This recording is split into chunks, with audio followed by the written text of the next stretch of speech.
আসসালামু আলাইকুম রাসেল ভাই এবং আসসালামু আলাইকুম লিসেনার্স। আশা করি সবাই ভালো আছেন। আমি আফনান আপনাদের জন্য আজকে নিয়ে এসেছি রক্তহীন করা অ্যাম্বুলেন্সের একটি ঘটনা। আপনারা অনেকে অ্যাম্বুলেন্সের ঘটনা শুনতে চান, কিন্তু সবসময় অ্যাম্বুলেন্সের ঘটনা ম্যানেজ করা সম্ভব হয় না। তো আপনাদের জন্য এবার অনেক কষ্ট করে একটি গল্প পেয়েছি, আশা করি আপনাদের সবার ভালো লাগবে। কথা না পারি আমি সরাসরি গল্পে চলে যাই। ঘটনাটির সময় ছিল 2009 সাল। যার সঙ্গে ঘটেছিল তার নাম হচ্ছে রফিক। উনি পেশা একজন অ্যাম্বুলেন্স চালক। উনি অ্যাম্বুলেন্সটা বেসিক্যালি দুটো মেডিকেল থেকে দুটো মেডিকেলের রোগী বা লাশ উনি আনা নেওয়া করেন। একটি হচ্ছে মিডফোর্ড হসপিটাল, আর একটা হচ্ছে ঢাকা মেডিকেল কলেজ। উনি সাধারণত ঢাকা মেডিকেল কলেজের এদিকে বেশি থাকেন, কারণ এখানে দেখা যাচ্ছে যে রোগীর পরিমাণ বেশি, ওনার ট্রিপটাও বেশি পাওয়া যায়। এই জন্য উনি সাধারণত ঢাকা মেডিকেল কলেজের এই সাইডটাতেই ওনার আনাগোনাটা বেশি। যেদিন ঘটনাটি ঘটে ওই তারিখটা ছিল হচ্ছে মঙ্গলবার এবং সময়টা ছিল আগস্ট মাস। তো এমন একটি সময়ে, ওই সময় প্রচন্ড গরম ছিল, গরমকাল বেশ, কারণ আগস্টে তো আমাদের এখানে বেশ বাংলাদেশে কিন্তু বেশ গরম থাকে। ওই সময়ে রাত বাজে প্রায়, ওনার ভাষ্য অনুযায়ী রাত বাজে তখন প্রায় 11টা। ওনার পরিচিত একজন ব্যক্তি, যিনি ওই হসপিটালের 4র্থ শ্রেণীর একজন কর্মচারী, সাধারণত তাদের মাধ্যম দিয়ে ওনারা ট্রিপগুলো পেয়ে থাকেন।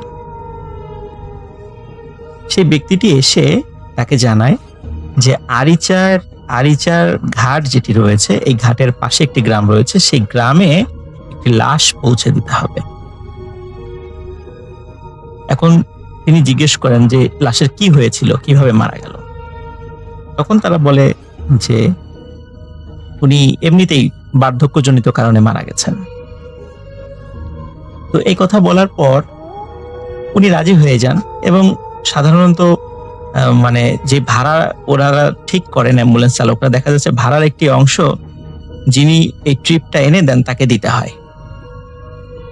তো ঠিক হলো যে তখন 7,000 টাকায় আরিচায় পৌঁছে দেবেন। ওই সময় কিন্তু 7,000 টাকা অনেক, আরিচা অনুযায়ী, যেহেতু নদী পার হতে হচ্ছে না, ফেরির খরচটা লাগছে না, সেই অনুযায়ী 7,000 টাকা কিন্তু ওনার জন্য বেশ ভালো অ্যামাউন্টের একটি টাকা। উনি রাজি হয়ে যান এবং 4র্থ শ্রেণীর কর্মচারীকে উনি 2,000 টাকা দেন এবং 5,000 টাকা উনি ওনার কাছে রাখেন। এরকম একটা শর্ত হয় আর কি।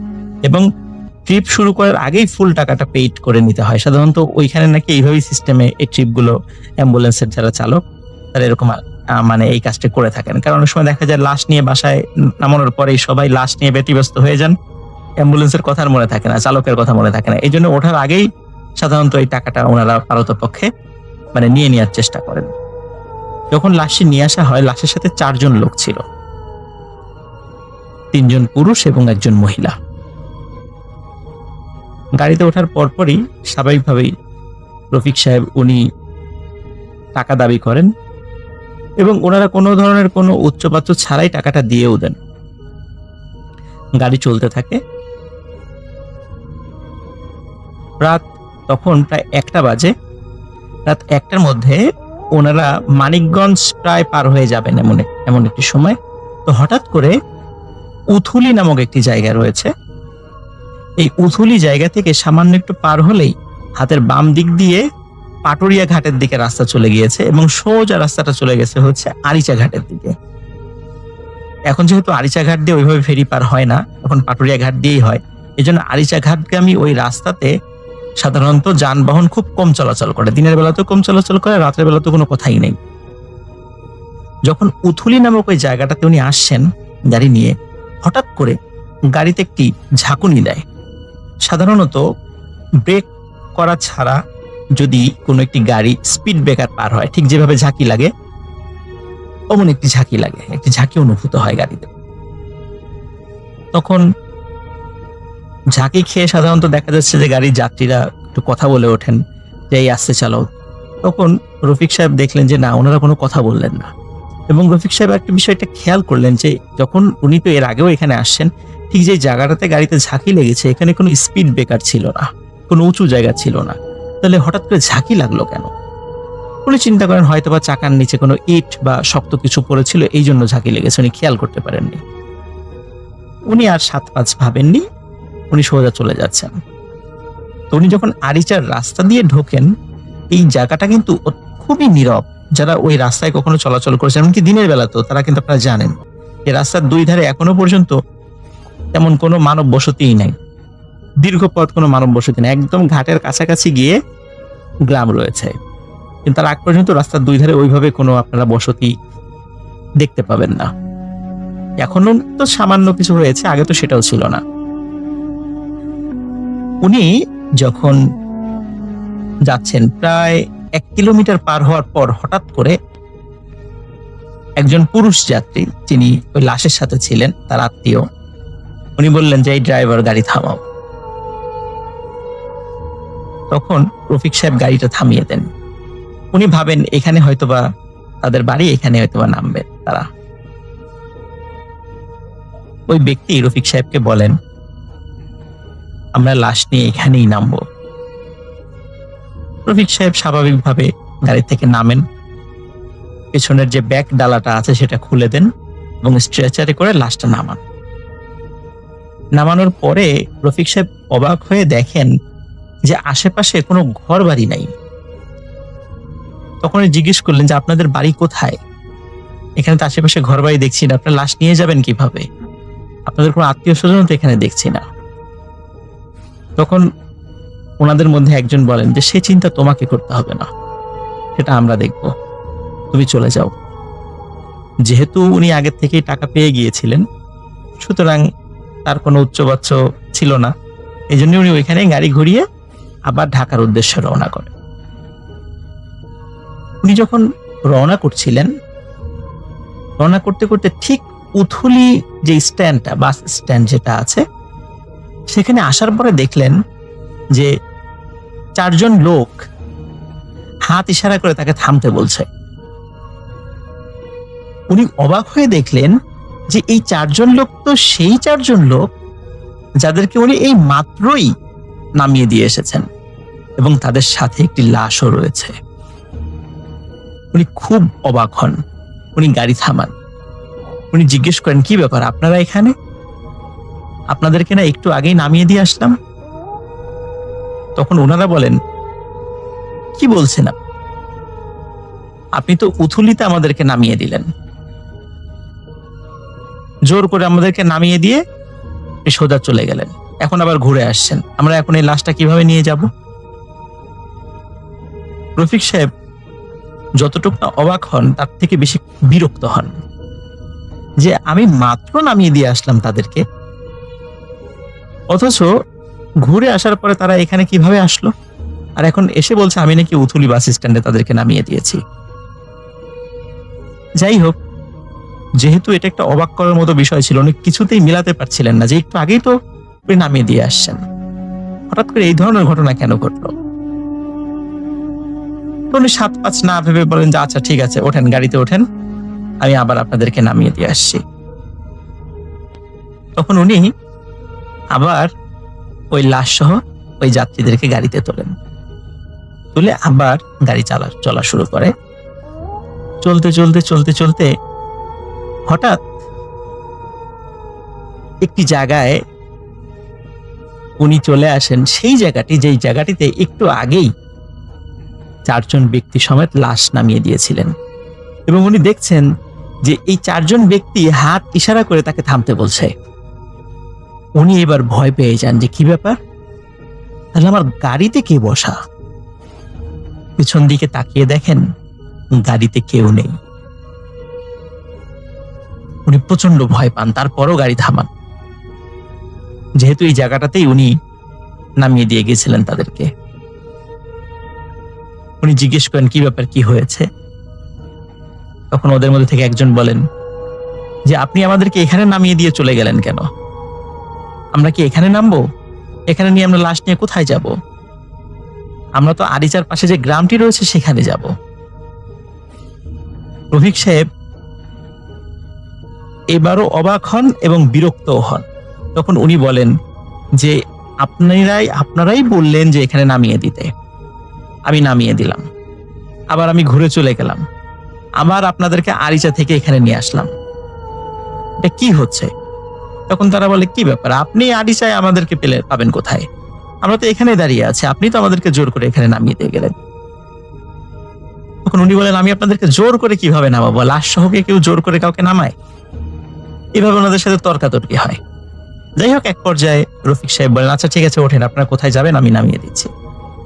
কিন্তু ওনার মনের মধ্যে কিছুতেই যে খচখচানি হচ্ছিল সেটা যাচ্ছিল না, যে এখানে আমি প্রথমে নামালাম, আবার চলে যাওয়ার পর পুতুলি বাস স্ট্যান্ডে তাদের সাথে দেখা, তারা বলল তারা নাকি পুতুলি বাস স্ট্যান্ডে তাদেরকে নাকি আমি নামিয়ে দিয়েছি, আবার তাদেরকে উঠিয়ে আনার পর এইখানে আবার তাদেরকে দেখছি, অথচ গাড়ির মধ্যে থেকে তাদের কাউকে দেখছি না।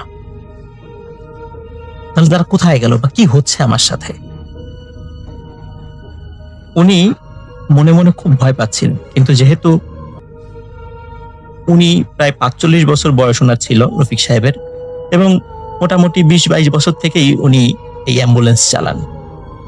অনেক ঘটনাই, ছোটখাটো ঘটনা এই অ্যাম্বুলেন্স চালাতে গিয়ে রাস্তাঘাটে ওনার সাথে ঘটেছে, একদম টুকিটাকি সেই জিনিসগুলো, কিন্তু এই ধরনের অদ্ভুত বিষয় ওনার সাথে কিন্তু কখনো ঘটেনি। উনি গাড়ি চালাচ্ছিলেন, প্রায় ১.৫ কিলোমিটার যাওয়ার পর হঠাৎ একজন বলেন যে একটু গাড়িটা থামান। তখন রফিক সাহেব বলেন যে এখানেই কি আপনারা নামবেন? বলে, না, এখানে নামবো না, আমাদের একটি কাজ আছে। এই কথা বলে একজন নামেন, অন্যরা গাড়িতে থাকেন। এখন রফিক সাহেবের ওনার একটু প্রাকৃতিক ডাকে সাড়া দেওয়ার প্রয়োজন ছিল, তো উনি মাত্র কয়েক মিনিটের সময় নিয়ে উনি আবার গাড়ির কাছে ফিরে আসেন। কিন্তু অদ্ভুত ব্যাপার, গাড়িতে একজন মানুষও নাই, একজন মানুষও নাই। কোথায় গেল তারা? কিন্তু গাড়ির মধ্যে লাশ কিন্তু রয়েছে। রফিক সাহেব চিন্তা করছেন যে মাঝে মাঝে কিন্তু এরকম লাশ দিয়ে ধোকা দিয়ে অনেক সময় গাড়ি ছিনতাইয়ের ঘটনা ঘটে, ওনার সাথে সেই ধরনের ঘটনা ঘটছে না তো? তখন উনি চিন্তা করেন, আসলে এই লোকটি মারা গেছে কিনা একটু চেক করে দেখি। এবং রফিক সাহেব সাহস করে গাড়ির ব্যাক ডালাটা খুলে লাশের হাতের পালস চেক করে দেখেন আসলে সত্যিই মারা গেছে। এবং লাশের উপরের কাপড়টা সরিয়ে দেখেন যে সেটা একটা পুরুষ মানুষের লাশ, বয়স ৭০ বা ৮০ হবে এমন বয়স। তো দেখে মনে হচ্ছিল উনি স্বাভাবিকভাবেই মারা গেছেন। তখন উনি চিন্তা করলেন যে আসলেই তো এটা লাশ, এখানে লাশ দিয়ে ধোকা দেওয়ার তো কিছু নাই, কিন্তু লোকগুলো কোথায় গেল? উনি অনেক ডাকাডাকি করার পরেও কোনো লোককে দেখতে পেলেন না। ওদিকে উনি খেয়াল করছিলেন যে আরিচা ঘাট খুব বেশি দূরে নয়।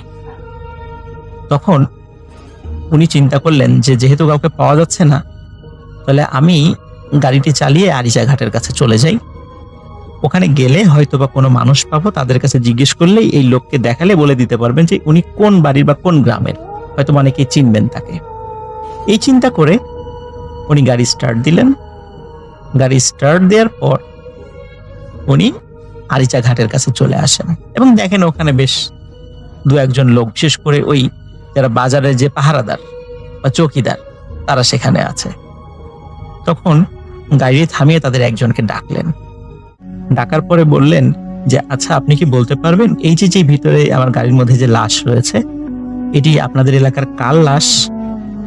তখন ২জন চৌকিদার খুব অবাক হয়ে রফিক সাহেবের দিকে তাকান, বলে যে লাশ কোথায়? লাশ? তখন এই যে আমার গাড়িতে। আপনার গাড়িতে তো কোনো লাশ দেখছি না। সত্যি রফিক সাহেব পিছন দিকে তাকিয়ে দেখেন গাড়িতে কোনো লাশ নেই। রফিক সাহেব মারাত্মক ভয় পেয়ে যান। ভয় পাওয়ার পরে ওই চৌকিদারকে সবকিছু খুলে বলেন যে এই ঘটনা ওনার সঙ্গে ঘটেছে। তখন চৌকিদার বলেন যে আমরা তো এই গ্রামের খুবই পুরাতন বাসিন্দা, এখানে এমন কোন লোক মারা গিয়েছে বলে তো আমরা জানি না। একথা শুনে রফিক সাহেব চিন্তা করেন হয়তোবা ওনারা জানেন না, এটা হতেই পারে। কিন্তু এই যে যে ঘটনাগুলো ঘটছিল এগুলো আসলে কেন ওনার সাথে ঘটছিল উনি কিছুতেই বুঝতে পারছিলেন না, কোনো হিসাব মিলাতে পারছিলেন না। উনি ওই দিন আর গাড়ি নিয়ে ঢাকায় যেতে পারেননি। উনি মানসিকভাবে খুব বিপর্যস্ত হয়ে পড়েন এবং ওনার ওই বিপর্যস্ততা দেখে আরিচা ঘাটের দুইজন চৌকিদার তারা তাকে গাড়িটা পার্কিং করার ব্যবস্থা করে এবং রেস্ট নেওয়ার জন্য তাদের যে বিশ্রামের যে জায়গাটা আছে সেটা ছেড়ে দেয়, বলে যে আপনি এখানে বিশ্রাম করেন। এবং বিশ্রাম করার পর সকালবেলা যখন উনি ওঠেন রফিক সাহেব, তখন আশেপাশে অনেক লোক আসে, সবাই কৌতূহল হয়ে তাকে প্রশ্ন করতে থাকেন যে আসলে কি ঘটনা ঘটেছিল। উনি আবারও সেটা খুলে বলেন। তখন একজন লোক বলেন যে হ্যাঁ, আমাদের পাশের গ্রামে একজন মুরব্বী মারা গিয়েছে, কিন্তু সে যতটুকু জানে যে রাত প্রায় 3টার দিকে তার জানাজা হয়েছে এবং জানাজা করার পর তাকে কবরস্থও করা হয়েছে এবং তাকে নাকি একটি মাইক্রোবাসে করেই নিয়ে আসা হয়েছিল। উনি খুব অবাক হন যে আসলে আমি তাহলে কার লাশ নিয়ে আসলাম। তখন উনি বলেন যে আসলে এই লাশের বাড়িটি কোথায় আমাকে দেখাতে পারবেন? তখন একজন লোক ওই বাড়িতে নিয়ে যায় তাকে। বাড়িতে নিয়ে যাওয়ার পর উনি লক্ষ্য করেন যে যে চারজন লোককে উনি নিয়ে এসেছিলেন সেই 4 জন লোক ওই বাড়িরই আত্মীয় স্বজন, কিন্তু এই 4 জন লোক ওই ড্রাইভারকে চিনতে পারছে না কিছুতেই। তখন ড্রাইভার বললেন বিশেষ করে রফিক সাহেব যে আমি তো আপনাদেরকে কালকেই নিয়ে আসলাম, লাশের সাথে নিয়ে আসলাম, এই ঘটনা ঘটলো। তখন ওনারা বললেন না তো, আমরা তো আপনার গাড়িতে আসিনি, আপনার মাইক্রোবাসের কালার হচ্ছে কালো আর আমরা যেই মাইক্রোবাসে এসেছিলাম সেটার রং সাদা, আমরা তো আপনার গাড়িতে আসিনি। তখন রফিক সাহেব চিন্তা করলেন যে তাহলে এই যে ওনাদের কাছ থেকে যে টাকাটা পেয়েছিল সে টাকাটা তখন ওনার পকেটে। তখন এই যে আপনারাই তো আমাকে টাকা দিয়েছেন। বলে না তো, আমরা তো কোনো টাকা দেইনি আপনাকে। এবার আর রফিক সাহেব উনি ওনার সেন্সটা ধরে রাখতে পারেন না, উনি ওখানে আবার সেন্সলেস হয়ে পড়ে যান। ঘন্টাখানেক পর যখন ওনার জ্ঞান ফেরে তখন রফিক সাহেব ওনার বাড়িতে ফোন করেন। ওনার বাড়ি থেকে লোক আসার পর সেই ব্যক্তি গাড়ি ড্রাইভ করে রফিক সাহেবকে ঢাকাতে নিয়ে যান এবং এই ঘটনার পর দীর্ঘদিন উনি অ্যাম্বুলেন্স চালাননি। পরে মানসিকভাবে সুস্থ হওয়ার পর আবার উনি অ্যাম্বুলেন্স চালান। উনি কিন্তু এখনো অ্যাম্বুলেন্স চালান। উনি এখনো ঢাকা মেডিকেল, মিটফোর্ড বা সোহরাওয়ার্দী এখানকার রোগী বা লাশ উনি আনা নেওয়া করেন। তবে ওনার সাথে মাঝে মাঝে কিছু ছোটখাটো কিছু ঘটনা ঘটেছে, কিন্তু এই ধরনের অদ্ভুত ঘটনা কখনো ঘটেনি। তো এই ঘটনাটি আমাকে যিনি সংগ্রহ করে দিয়েছেন সে আমার স্টুডেন্ট।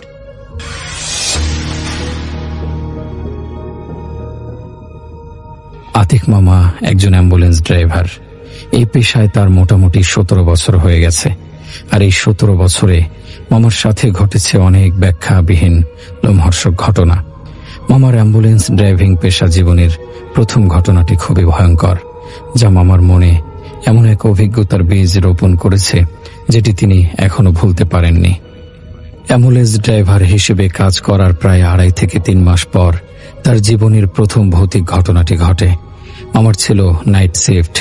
রাতে যখনই কল আসতো তখনই আতিক মামাকে লোকেশন অনুযায়ী জায়গায় গিয়ে রোগীকে সেবা দিতে হতো। চাই রাত বাজুক 1টা, 2টা বা 3টা। তার সাথে একজন হেল্পারও ছিল। হেল্পারের নাম মাসুদ। মাসুদ ছিল মামার অর্ধেক বয়সের। সবসময় নাইট শিফটে মামার সাথে থাকতো। যদিও মামা ছিলেন অ্যাম্বুলেন্স ড্রাইভার, কিন্তু তার কম বেশি মেডিকেল নলেজ ছিল। কারণ প্রায় সময় এমার্জেন্সি কেসে রোগী যদি হাসপাতালে আসার মতো অবস্থায় না থাকতো তাহলে মামা ও তার হেল্পারকেই রোগীর প্রাথমিক ট্রিটমেন্ট করতে হতো। প্রায় প্রতি রাতেই 2 থেকে 3টা এমার্জেন্সি কেস হ্যান্ডেল করতে হতো আতিক মামার। একদিন রাতে হঠাৎ একটি এমার্জেন্সি কেস আসে। মামারা ওই কেসটা শেষ করে আবার অ্যাম্বুলেন্স নিয়ে প্রতিদিনের মতো বসে গল্প করতে থাকে। তখন রাত বাজছিল 1:30। সকাল 6টায় তাদের শিফট শেষ হবে। তারা তখন অন্য এমার্জেন্সি কেসের জন্য অপেক্ষা করছিলেন, কিন্তু ওই দিন আর কোনো নতুন এমার্জেন্সি কেস এলো না। তারপর 6টা বাজলে তারা দুজনেই চলে যায়। পরের দিন আবার যথাসময়ে কাজে এসে পড়ে। তাদের নাইট শিফট শুরু হতো 11টা থেকে। আতিক মামার হেল্পার মাসুদ আড্ডা দিচ্ছিল অ্যাম্বুলেন্সের সামনে। হঠাৎ হাসপাতাল থেকে কল এলো। একটি জঙ্গলের ঠিকানা দিয়ে বলা হলো সেখানে দুজন লোক আছে, একজন মৃত আর অন্যজন ভয়ঙ্করভাবে আহত। আরো বলা হলো, যখন তাদেরকে প্রশ্ন করা হলো এই অবস্থা কিভাবে হয়েছে, তখন তারা জবাব দিয়েছিল জঙ্গলে তারা দুই বন্ধু ক্যাম্পিং এর জন্য যায় আর তাদের ওপর জঙ্গলি জানোয়াররা আক্রমণ করে। লোকেশনটা ছিল মংলার কাছাকাছি। আতিক মামা মাসুদকে বললেন, তাড়াতাড়ি গাড়িতে বস, এমার্জেন্সি কেস। বেশ দূরের রাস্তা, তাই মামা যত দ্রুত সম্ভব অ্যাম্বুলেন্স চালাতে শুরু করলেন। আর মাসুদ মেডিকেল সরঞ্জামগুলো ভালো করে চেক করছিল। রোগীকে এমার্জেন্সি প্রাথমিক চিকিৎসা দেওয়ার সুবিধার্থে অ্যাম্বুলেন্সের মধ্যে প্রাথমিক পর্যায়ের ব্যবস্থা করা ছিল। মাসুদ সবকিছু 2-3 বার চেক করে নিল, সব ঠিক আছে। অনেকটা সময় পার হওয়ার পর মামার আকাঙ্ক্ষিত লোকেশনের খুব কাছে চলে গেলেন। মামা হাসপাতাল থেকে আগেই রোগীর ফোন নাম্বার নিয়েছিলেন, যাতে করে যোগাযোগ করতে সুবিধা হয়। লোকেশনে একদম কাছে গিয়ে মামা রোগীকে কল দিলেন আর একদম সঠিক জায়গার ঠিকানা নিলেন। ঠিকানা পেয়ে মামা দেখলেন তারা অ্যাম্বুলেন্স নিয়ে জঙ্গলের ভেতর যেতে পারবেন। তারপর মামা অ্যাম্বুলেন্স চালিয়ে জঙ্গলের ভেতরে যেতে লাগলেন যেখানে রোগী আছে। মামা চেষ্টা করছিলেন যত দ্রুত সম্ভব রোগীর কাছে পৌঁছাতে। সময়টা ছিল জানুয়ারির শুরুর দিক। মোটামুটি ভালোই ঠান্ডা। ঘন জঙ্গল যেন অন্ধকারে মরিয়ে আছে, আর রাতের অন্ধকারে যেন নিজের আসল রূপে এসেছে। চলতে চলতে মাসুদ মামাকে বলল, আতিক ভাই, অ্যাম্বুলেন্স আর বেশি ভিতরে নেওয়া উচিত হবে না, কারণ এটা জঙ্গল তো, কাদামাটির মধ্যে ফেসে গেলে আরো সমস্যা। কি জানি কখন স্যাঁতস্যাঁতে কাদার মধ্যে গাড়ি আটকে যায়। এর মধ্যে হাসপাতাল থেকেও বারবার কল আসছিল তাদের অবস্থা জানার জন্য, যে তারা কোথায় আছে, রোগীর কাছে এখনো পৌঁছেছে কিনা। মামা মাসুদের কথা মতো অ্যাম্বুলেন্স থামিয়ে রোগীকে কল দিলেন, কিন্তু এবার রোগী কল উঠালো না। কয়েকবার কল না ওঠানোর কারণে তারা মনে করলেন হয়তো রোগী জ্ঞান হারিয়েছে। এই ভেবে মামা আর মাসুদ অ্যাম্বুলেন্স থেকে স্ট্রেচার বের করে জঙ্গলের ভেতরে হাঁটা দিলেন, সাথে টর্চ লাইটও নিয়ে গেলেন। দুজনেই কাঙ্ক্ষিত জায়গার দিক নির্দেশনা মনে করে আগে বাড়ছিলেন। কিন্তু কিছুটা ভেতরে যাওয়ার পরও যখন মামা রোগীর সন্ধান পাচ্ছিলেন না, তখন মাসুদ বলল, আতিক ভাই, আমার মনে হয় আমরা ভুল রাস্তায় চলে এসেছি। অ্যাম্বুলেন্সে ফিরে গিয়ে হাসপাতালে খবরটা জানানো উচিত, যাতে করে তারা আমাদেরকে আরো সঠিক লোকেশন দিতে পারে। মামা মাসুদের কথায় রাজি হয়ে অ্যাম্বুলেন্সের দিকে যেতে লাগলেন। 2-3 কদম যাওয়ার পর তারা দুজন এক লোকের আওয়াজ শুনতে পারলেন।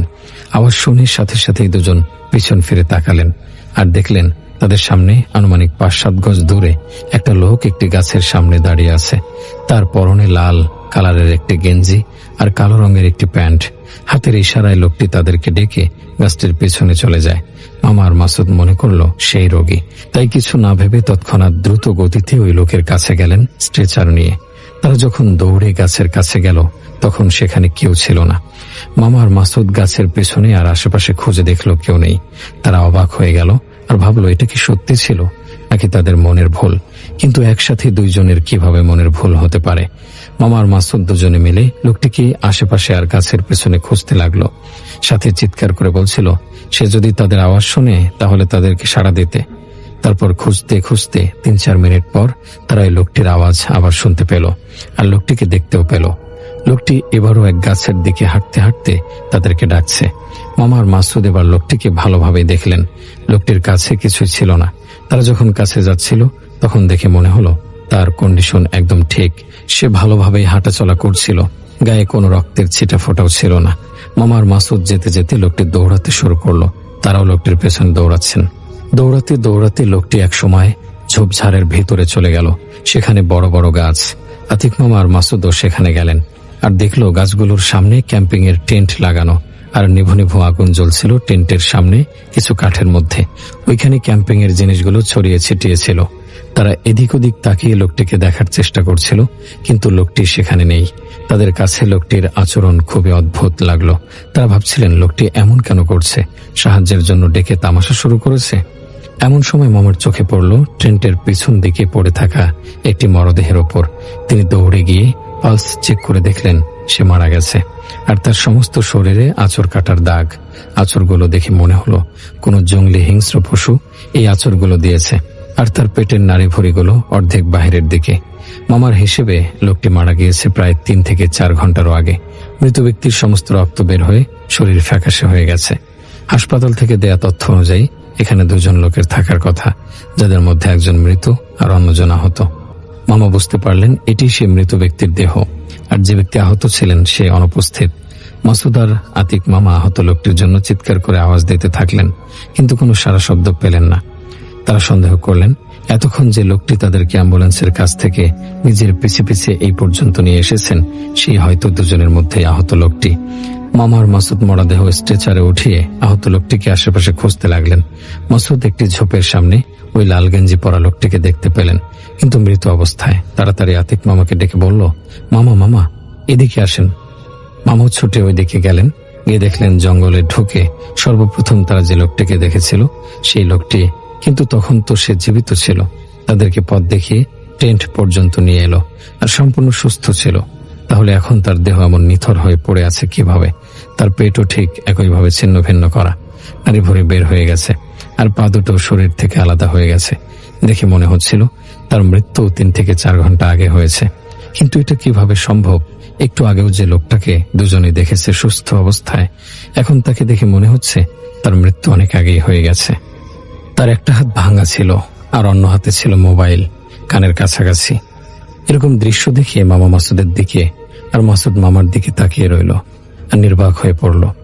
তারা ভাবল এতক্ষণ পর্যন্ত তাদেরকে এক মরাদেহ নিজের সঠিক লোকেশনে নিয়ে এসেছে। এরকম এক বিব্রতকর ভয়ঙ্কর পরিস্থিতিতে পড়ে দুজনেই হতভম্ব হয়ে পড়লেন। ওইদিকে হাসপাতাল থেকে তাদের খবর জানতে কলের উপর কল আসছিল, কিন্তু কল ধরে তারা কি বলবে? তারা যে ঘটনার প্রত্যক্ষদর্শী হয়েছে তাকে হাসপাতালে বললে আদৌ কেউ বিশ্বাস করবে? কিন্তু জবাবদিহি দিতেই হবে। তাই আতিক মামা হাসপাতালে কল দিয়ে যেই কিনা সমস্ত ঘটনা খুলে বলবেন, ঠিক ওই সময় মাসুদ মামার থেকে ফোনটা এক প্রকার ছিনিয়ে নিয়ে বলল, ডাক্তার সাহেব, আমরা এখানে পৌঁছানোর আগেই তারা 2 জন মারা গেছে। তারপর সমস্ত লোকেশন সঠিকভাবে হাসপাতালে জানিয়ে দিল। সেখান থেকে নির্দেশনা আসলো যে তারা যেন লাশ দুটো নিয়ে কাছের কোনো হাসপাতালে যায়। সেখান থেকে ফরেস্ট অফিসাররা এসে তদন্ত করবেন। তারপর আতিক মামা আর মাসুদ মিলে মরদেহ 2টি এক এক করে স্ট্রেচারে উঠিয়ে অ্যাম্বুলেন্সে রাখে দরজা লাগিয়ে দিলেন। আতিক মামা আর মাসুদ সামনে বসে পড়ল। মামা অ্যাম্বুলেন্স চালাতে শুরু করলেন। আতিক মামা আর মাসুদ একে অপরের সাথে কোনো কথা বলছিলেন না। মামা এক ধ্যানে গাড়ি চালাচ্ছেন। এমন সময়ে গাড়ির সাইড মিররে মামা লক্ষ্য করলেন ওই লাল গেঞ্জিওয়ালা লোকটা জঙ্গলের ভিতর দাঁড়িয়ে আছে, যাকে কিনা একটু আগে মামা আর মাসুদ মিলে অ্যাম্বুলেন্সে উঠিয়েছে। মামা যেই কিনা এই দৃশ্যের কথা মাসুদকে বলতে যাবে, মাসুদ মামার হাত চেপে ধরে বলল, আতিক ভাই শান্ত থাকেন, ওর দিকে তাকিয়ে না, একভাবে গাড়ি চালিয়ে কোনো রকম কাছে কোনো হাসপাতালে চলুন। অর্থাৎ মাসুদও ওই দৃশ্য দেখছিল। তারপর আতিক মামা আর মাসুদ দুজনেই দোয়া দরুদ পড়তে পড়তে কোন রকম কাছের একটি হাসপাতালে পৌঁছালো। আর লাশ দুটো স্টাফদের কাছে বুঝিয়ে দিয়ে দ্রুত অ্যাম্বুলেন্স নিয়ে ফিরে এলো। কিন্তু হাসপাতালের কাউকে কিছু বললেন না। মনে করলেন কে তাদের এই ঘটনার কথা বিশ্বাস করবে? অন্যদের কাছে তো এটি কাজে ফাঁকি দেওয়ার জন্য একটি গল্প মাত্র। কিন্তু আতিক মামা আর মাসুদের সাথে তাদের জীবনে প্রথমবার এরকম কিছু ঘটে। তারা তাদের নিজ চোখে এরকম অপ্রত্যাশিত লোমহর্ষক কোনো দৃশ্য দেখতে পাবেন কখনোই ভাবেননি। দুজনের মনে অজানা অনেক প্রশ্ন, যার কোনো উত্তর তাদের কাছে নেই, আর তা অন্যদের কাছে শুধুমাত্র ভিত্তিহীন এক গল্প। এটা ছিল মামার জীবনে ঘটা প্রথম ভৌতিক ঘটনা।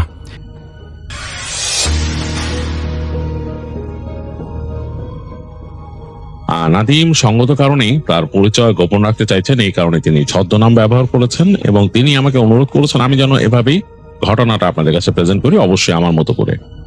আমি চলে যাব নাদিমের পাঠানো ঘটনায়। 1997 সালের কথা। নাদিম তখন একটা প্রফেশনে আছেন, তিনি একটি ল ফার্মে জব করেন। কাজে কর্মে বেশ করিতকর্মা হয়, তার বসটাকে বেশ পছন্দ করেন এবং অনেক অ্যাসাইনমেন্ট দেন, মানে তার হাতে অনেক অ্যাসাইনমেন্ট পড়ে এবং বিভিন্ন জায়গায় যেতে হয় বসের কাজগুলো, এবং তিনি সুচারুরূপে করে আনেন সেগুলো। এগুলো করার কারণে বসের তার উপর একটা আলাদা রকমের কনফিডেন্স জন্ম নিয়েছে। তো বস তাকে একবার একটা কাজ দেয়, সেই কাজটা হচ্ছে নর্থ ওয়েস্ট ইংল্যান্ড একটা জায়গায়, এবং তাদের একটা ক্লায়েন্ট, এবং তাকে বলেন যে এটা কিন্তু আমার বেশ ভালো একজন ক্লায়েন্ট, তো সেখানে গিয়ে তার সাথে তার এই প্রপার্টি নিয়ে কিছু ডিসকাশন আছে, সেগুলো করতে হবে, এবং কিছু ডিল আছে সেগুলো বুঝে নিয়ে তাকে আসতে বলেন। তো তিনি বলেন যে ঠিক আছে, কোনো অসুবিধা নাই। নাদিম সেখানে চলে যান এবং গিয়ে সারাদিন ব্যস্ত সময় কাটান, কারণ সেখানে তাকে বসতে হয়, ওয়েট করতে হয়, এবং সেই যে যার কাছে পাঠিয়েছে তার যখন ফ্রি টাইম থাকে তখন তার সাথে বসে ডিসকাশন করেন, বলে তাকে সব বুঝিয়ে দেন। তো এগুলো শেষ করতে করতে নাদিমের বেশ সময় চলে যায়, মানে সন্ধ্যা পার হয়ে গেছে। তো সে কিছুটা টেন্স ছিল, কারণ এইখানে সে আসে নাই আগে। তো তাকে বের হয়ে যেতে হবে কিভাবে, গিয়ে হোটেল ঠিক করতে হবে, হোটেল বা কোনো মোটেলে থাকবেন, এগুলো তিনি চিন্তা করতেছেন যে কিভাবে কি করবেন। আর এই জায়গাটা খুব একটা যে খুব বড় শহর তাও না। তো চিন্তা করছেন, বোঝা গেল তার চেহারায় চিন্তার ভাঁজ। এবং সেই কোম্পানির মালিক সেটা খেয়াল করে তাকে জিজ্ঞেস করলেন যে আপনি কোথায় উঠেছেন এখানে? বললো যে আমি তো কোথাও উঠিনি, আমি সকালে এসেই মানে ডিরেক্টলি আপনার এখানে চলে আসছি। তো বললো যে ওকে আইসি, তো এখন কি কোথাও মানে হোটেল খুঁজবেন বা কিছু এরকম চিন্তা করছেন? তো নাদিম বলে যে অ্যাকচুয়ালি এটাই চিন্তা করছি যে আমি কিভাবে কি করব। তো সেই বস বলে যে না, চিন্তার কিছু নাই, আমাদের নিজস্ব এখানে রেস্ট হাউস আছে, আমার ম্যানশন আছে, সেই ম্যানশনে গেস্টের জন্য জায়গা আছে, আমার যারা গেস্ট তারা সেখানে থাকে, আর আপনাকে আমার সোফার নিয়ে যাবো এখানে। So you don't worry at all, ওখানেই রাতে থাকবেন, ওখানে ডিনারের ব্যবস্থা হবে, সবকিছু হবে, আপনি কালকে চলে যাবেন, কোনো অসুবিধা নেই। তো নাদিম মানে অবাক হয়ে যায় যে খুব ভালো একটা আতিথেয়তা, নাইস হসপিটালিটি, এবং তিনি থ্যাংক ইউ দেন তাকে। তো তারপর বলে যে ঠিক আছে, তাহলে আপনি যান, সোফার আপনাকে নিয়ে যাবে। তো নাদিম নিচে গিয়ে দেখে যে লবির বাইরে তার ওখানে সোফার ওয়েট করতেছে, তাকে নিয়ে গাড়িতে, বেশ বিলাসবহুল গাড়ি নিয়ে চলে যায়। তো যাচ্ছে, দেখলো যে এই যে যেখান থেকে যে অফিস থেকে বের হয়েছে এই জায়গাটা একটু ব্যস্ত, শহরের ছোট শহরের একটা অংশ, সেখান থেকে বের হয়ে গাড়ি চলে গেল, বেরোচ্ছে। নাদিম বসা দেখছে জানলা দিয়ে বাইরে অনেকটা কান্ট্রি সাইডে চলে আসছে সে, মানে গাছ গাছালি, রাস্তাটা এঁকে বেঁকে গেছে, উঁচু নিচু রাস্তা। এইভাবে চলতে চলতে একটা বিশাল ম্যানশনের গেটের সামনে আসলো, একটা বিশাল গেট, সেটা খুলে গেল, সেখানে ঢুকলো। ঢোকার পরে দেখলো সেই পেভিং করা রাস্তা, এবং যেখানে ঢুকছে সেখানে বেশ দূরে দূরে ল্যাম্প পোস্ট গুলা এবং বেশ অনেক গাছ, সেগুলা তখন ঠান্ডায় মানে পাতা নাই, একদম শুধু ডালপালা মানে বিকৃত ভাবে দাঁড়ায় আছে। তো এগুলোর একটা আলাদা সৌন্দর্য আছে এখানে শীত প্রধান অঞ্চলে। এগুলো দেখতে দেখতে নাদিমের গাড়ি চলে আসলো সেই মূল বিল্ডিং এর কাছে, বিশাল এক বিল্ডিং। তো নাদিম সেখানে নামলো, সেখানকার ভেতরের যে কেয়ারটেকার বাটলার সে চলে আসলো, এসে নাদিমকে রিসিভ করলো। তাকে অলরেডি ইনস্ট্রাকশন দিয়ে দিয়েছে কোম্পানির মালিক যে এখানে তার গেস্ট আসতেছে। তো নাদিম গেল, যে দেখলো যে সেখানকার যে মেইন এন্ট্রান্স হল রুম সেটা অনেক সুন্দর। সেখান থেকে চলে গেল বড় একটা লিভিং এরিয়া, সেখানে মানে কাউচ আছে, আছে বসার জন্য। সেখান থেকে তাকে নিয়ে গেল, তার লাগেজ কিছুই ছিল না তেমন, একটা জাস্ট একটা হাতে হ্যান্ড লাগেজ নিয়ে গেছিল নাদিম। তো সেটা নিয়ে তাকে নিয়ে গেল যে সেই ম্যানশনের 3 তলায়, 3য় তলায় তাকে নিয়ে গেল। তো নিয়ে তাকে যে রুম দিল, মানে গেস্ট রুম, এবং দেখলো নাদিম যে বেশ পুরনো একটা বিল্ডিং, কিন্তু সবকিছুর মধ্যে একটা মানে বেশ অনীতি ব্যাপার স্যাপার আছে। এখানকার যে সিঁড়ির রেলিং ইত্যাদি, লিফট, যে এলিভেটর যে উঠছে, এলিভেটরটা অনীতি, বেশ একদম বার্নিশ করা কাঠের। বাতাসে যে এয়ার ফ্রেশনার ঘ্রাণ ভেসে বেড়াচ্ছে সেটাও বেশ ডিপ, তার মানে বোঝা হচ্ছে যে এক্সপেন্সিভ ঘ্রাণ, ভেরি এক্সপেন্সিভ এয়ার ফ্রেশনার যা ইউজ করা হয়েছে। তো একেবারে পুরো কার্পেটে মোড়া পুরো করিডোরটা। তো সেখান দিয়ে তাকে নিয়ে আসলো সেই তাদের লোক যে আছে, রুম সার্ভিসের লোক যে, সে নিয়ে গিয়ে তাকে তার রুম দেখায় দিল, রুমটা খুলে দিল। এবং রুমের ভেতর ঢুকে নাদিম আরো অবাক হলো যে এখানকার যে ফার্নিচার বেশ এক্সপেন্সিভ। বেডটা কিং সাইজের বিশাল বেড, এবং দেখেই বলছে ক্লাসিক বেড, এবং এগুলো খুব এক্সপেন্সিভ। সেখানে যে অন্যান্য কাউচ আর যা যা আছে রুমে সেগুলো সবই এক্সপেন্সিভ, উপরে একটা স্যান্ডেলিয়ার লাগানো আবার। যাই হোক, নাদিম চুপসায় গেছে ওইখানে গিয়ে, মানে তার কাছে মানে সে ফ্র্যাঙ্কলি বলছে যে এরকম বিলাসিতা আমি আগে দেখি নাই। তো যাই হোক, তার কাছে একেবারে অন্যরকম লাগলো, মানে অন্যরকম আতিথেয়তা। তো সে বিদায় দিল, এবং যাওয়ার আগে তাকে যে রুম সার্ভিসের যে লোকটা আসছিল সে বলে গেল যে স্যার, ডিনার সার্ভ করার সময় আপনাকে জানানো হবে, আপনি কাইন্ডলি চলে আসবেন, আমাদের ডাইনিং হল হচ্ছে দোতলায়। তো নাদিম বললো ওকে থ্যাংক ইউ বলে সে তাকে বিদায় দিল। তো যাই হোক, সে রুমের মধ্যে নিজে ইজি হওয়া শুরু করলো। তার টুকিটাকি যা কাপড় চোপড় ছিল, একটা ছোট হ্যান্ড লাগেজ নিয়ে আসছিল, সে রিল্যাক্সড হলো এবং সে রুমটাকে এনজয় করতেছে। রুমের সবকিছুর মধ্যে দেখতেছে অন্যরকম একটা আভিজাত্যের ছোঁয়া। তো সে দেখলো তার মাথার কাছে, মানে বিছানার যে হেডবোর্ড যেটা, সেটার পেছনে একটা বড় কার্টেন, মানে এক পাশের দেয়ালে কার্টেন দেয়া। তো সেই কার্টেনের কাছে গিয়ে সে দেখলো যে কার্টেন সরানোর যে আর কি স্ট্রিং সেটা আছে নাকি, দেখলো যে একেবারে অটোমেটিক সুইচ দেয়া। তো সুইচ টেপার পর দেখলো কার্টেন সরে গেল দুই পাশে, এবং পেছন থেকে বেরোয় আসলো একটা স্লাইডিং ডোর, এবং এটা উডেন ফ্রেমের স্লাইডিং ডোর। তো এটা সরালো, সে সরানোর পর দেখলো যে বারান্দায় এসেই সে একটা মানে আবহাওয়ার তারতম্য বুঝতে পারলো, যে ভেতরে তো বেশ গরম ছিল, এখানে বেশ ঠান্ডা, এবং রাতের শব্দ শোনা যাচ্ছে, মানে একেবারে অন্যরকম, রাতে যেরকম পোকামাকড় ডাকে সেরকম শব্দ। তো সে তাকালো বারান্দা দিয়ে, তাকায় দেখতেছে নিচের অংশটা বেশ রুক্ষ, মানে এরকম মানে ঠান্ডা পড়ে অন্যরকম হয়ে গেছে মাটি, এবং সামনে গিয়ে ওই যে গাছপালাগুলোর মধ্যে পাতা নাই, সব এরকম নেড়া গাছ। তার থেকে বেশ খানিকটা দূরে মানে যেখানে সে দাঁড়াইছে তার থেকে বেশ খানিকটা দূরে একটা নেড়া গাছ, বেশ উঁচু, এটা ডালপালা মেলে দাঁড়ায় গেছে, কেমন জানি একটা অন্যরকম লাগতেছে। যাক, নাদিম কিছুক্ষণ দাঁড়ায় থাকলো, তার কাছে খুব একটা ভালো ফিল হচ্ছে না এখানে দাঁড়ায় থেকে, এবং হঠাৎ তার চোখ পড়লো হাতের ডান দিকে গিয়ে দেখলো যে এখান থেকে ওই পেভড রাস্তাটা সোজা গিয়ে দূরে যেখানে গেছে, ওই জায়গায় মনে হচ্ছে এই ম্যানশনের বা এখানে যারা থাকে বা যারা থাকতো বা যাদের এটা প্রপার্টি, তাদের মনে হয় পার্সোনাল গ্রেভইয়ার্ড বা ওখানে দেখলো যে অনেক ক্রিপ্টের বেশ অংশ দেখা যাচ্ছে, এবং অনেকটা কুয়াশায় ছেয়ে গেছে জায়গা। নাদিম এটা দেখলো, দেখে সে চলে আসলো, এসে সে আবার সেই ফ্রেম টেনে দিল, পর্দা টেনে দিল, দিয়ে সে বসলো। কিছুক্ষণ পরেই দেখলো যে তাকে ডিনারের কথা বলা হয়েছে, যে তার ওখানে বেল বেজে উঠলো রুম সার্ভিসের। তো সে জিজ্ঞেস করলো, তো বললো যে স্যার ডিনার ইজ সার্ভড।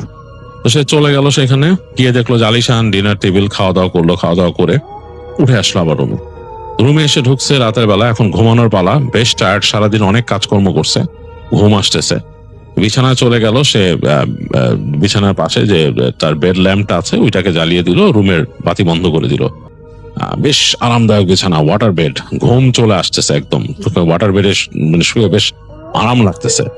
তো যাই হোক, বেশ ঘুম চলে আসে, তার চোখ একদম ভারী হয়ে গেছে, মানে তখন সে শুধু ঘুমায় যাবে এরকম, মানে আধো ঘুম আধো জাগরণে আছে। এই সময় হঠাৎ করে তার ওই যে বেড ল্যাম্পটা টাচ করে নিভে গেল। কি ব্যাপার, সে বলে এটা কি, মানে কোনো মানে ব্যাপার আছে এখানে, অ্যালার্ম বা কিছু, যে আমি ঘুমায় যাবো এটা বন্ধ হয়ে যাবে?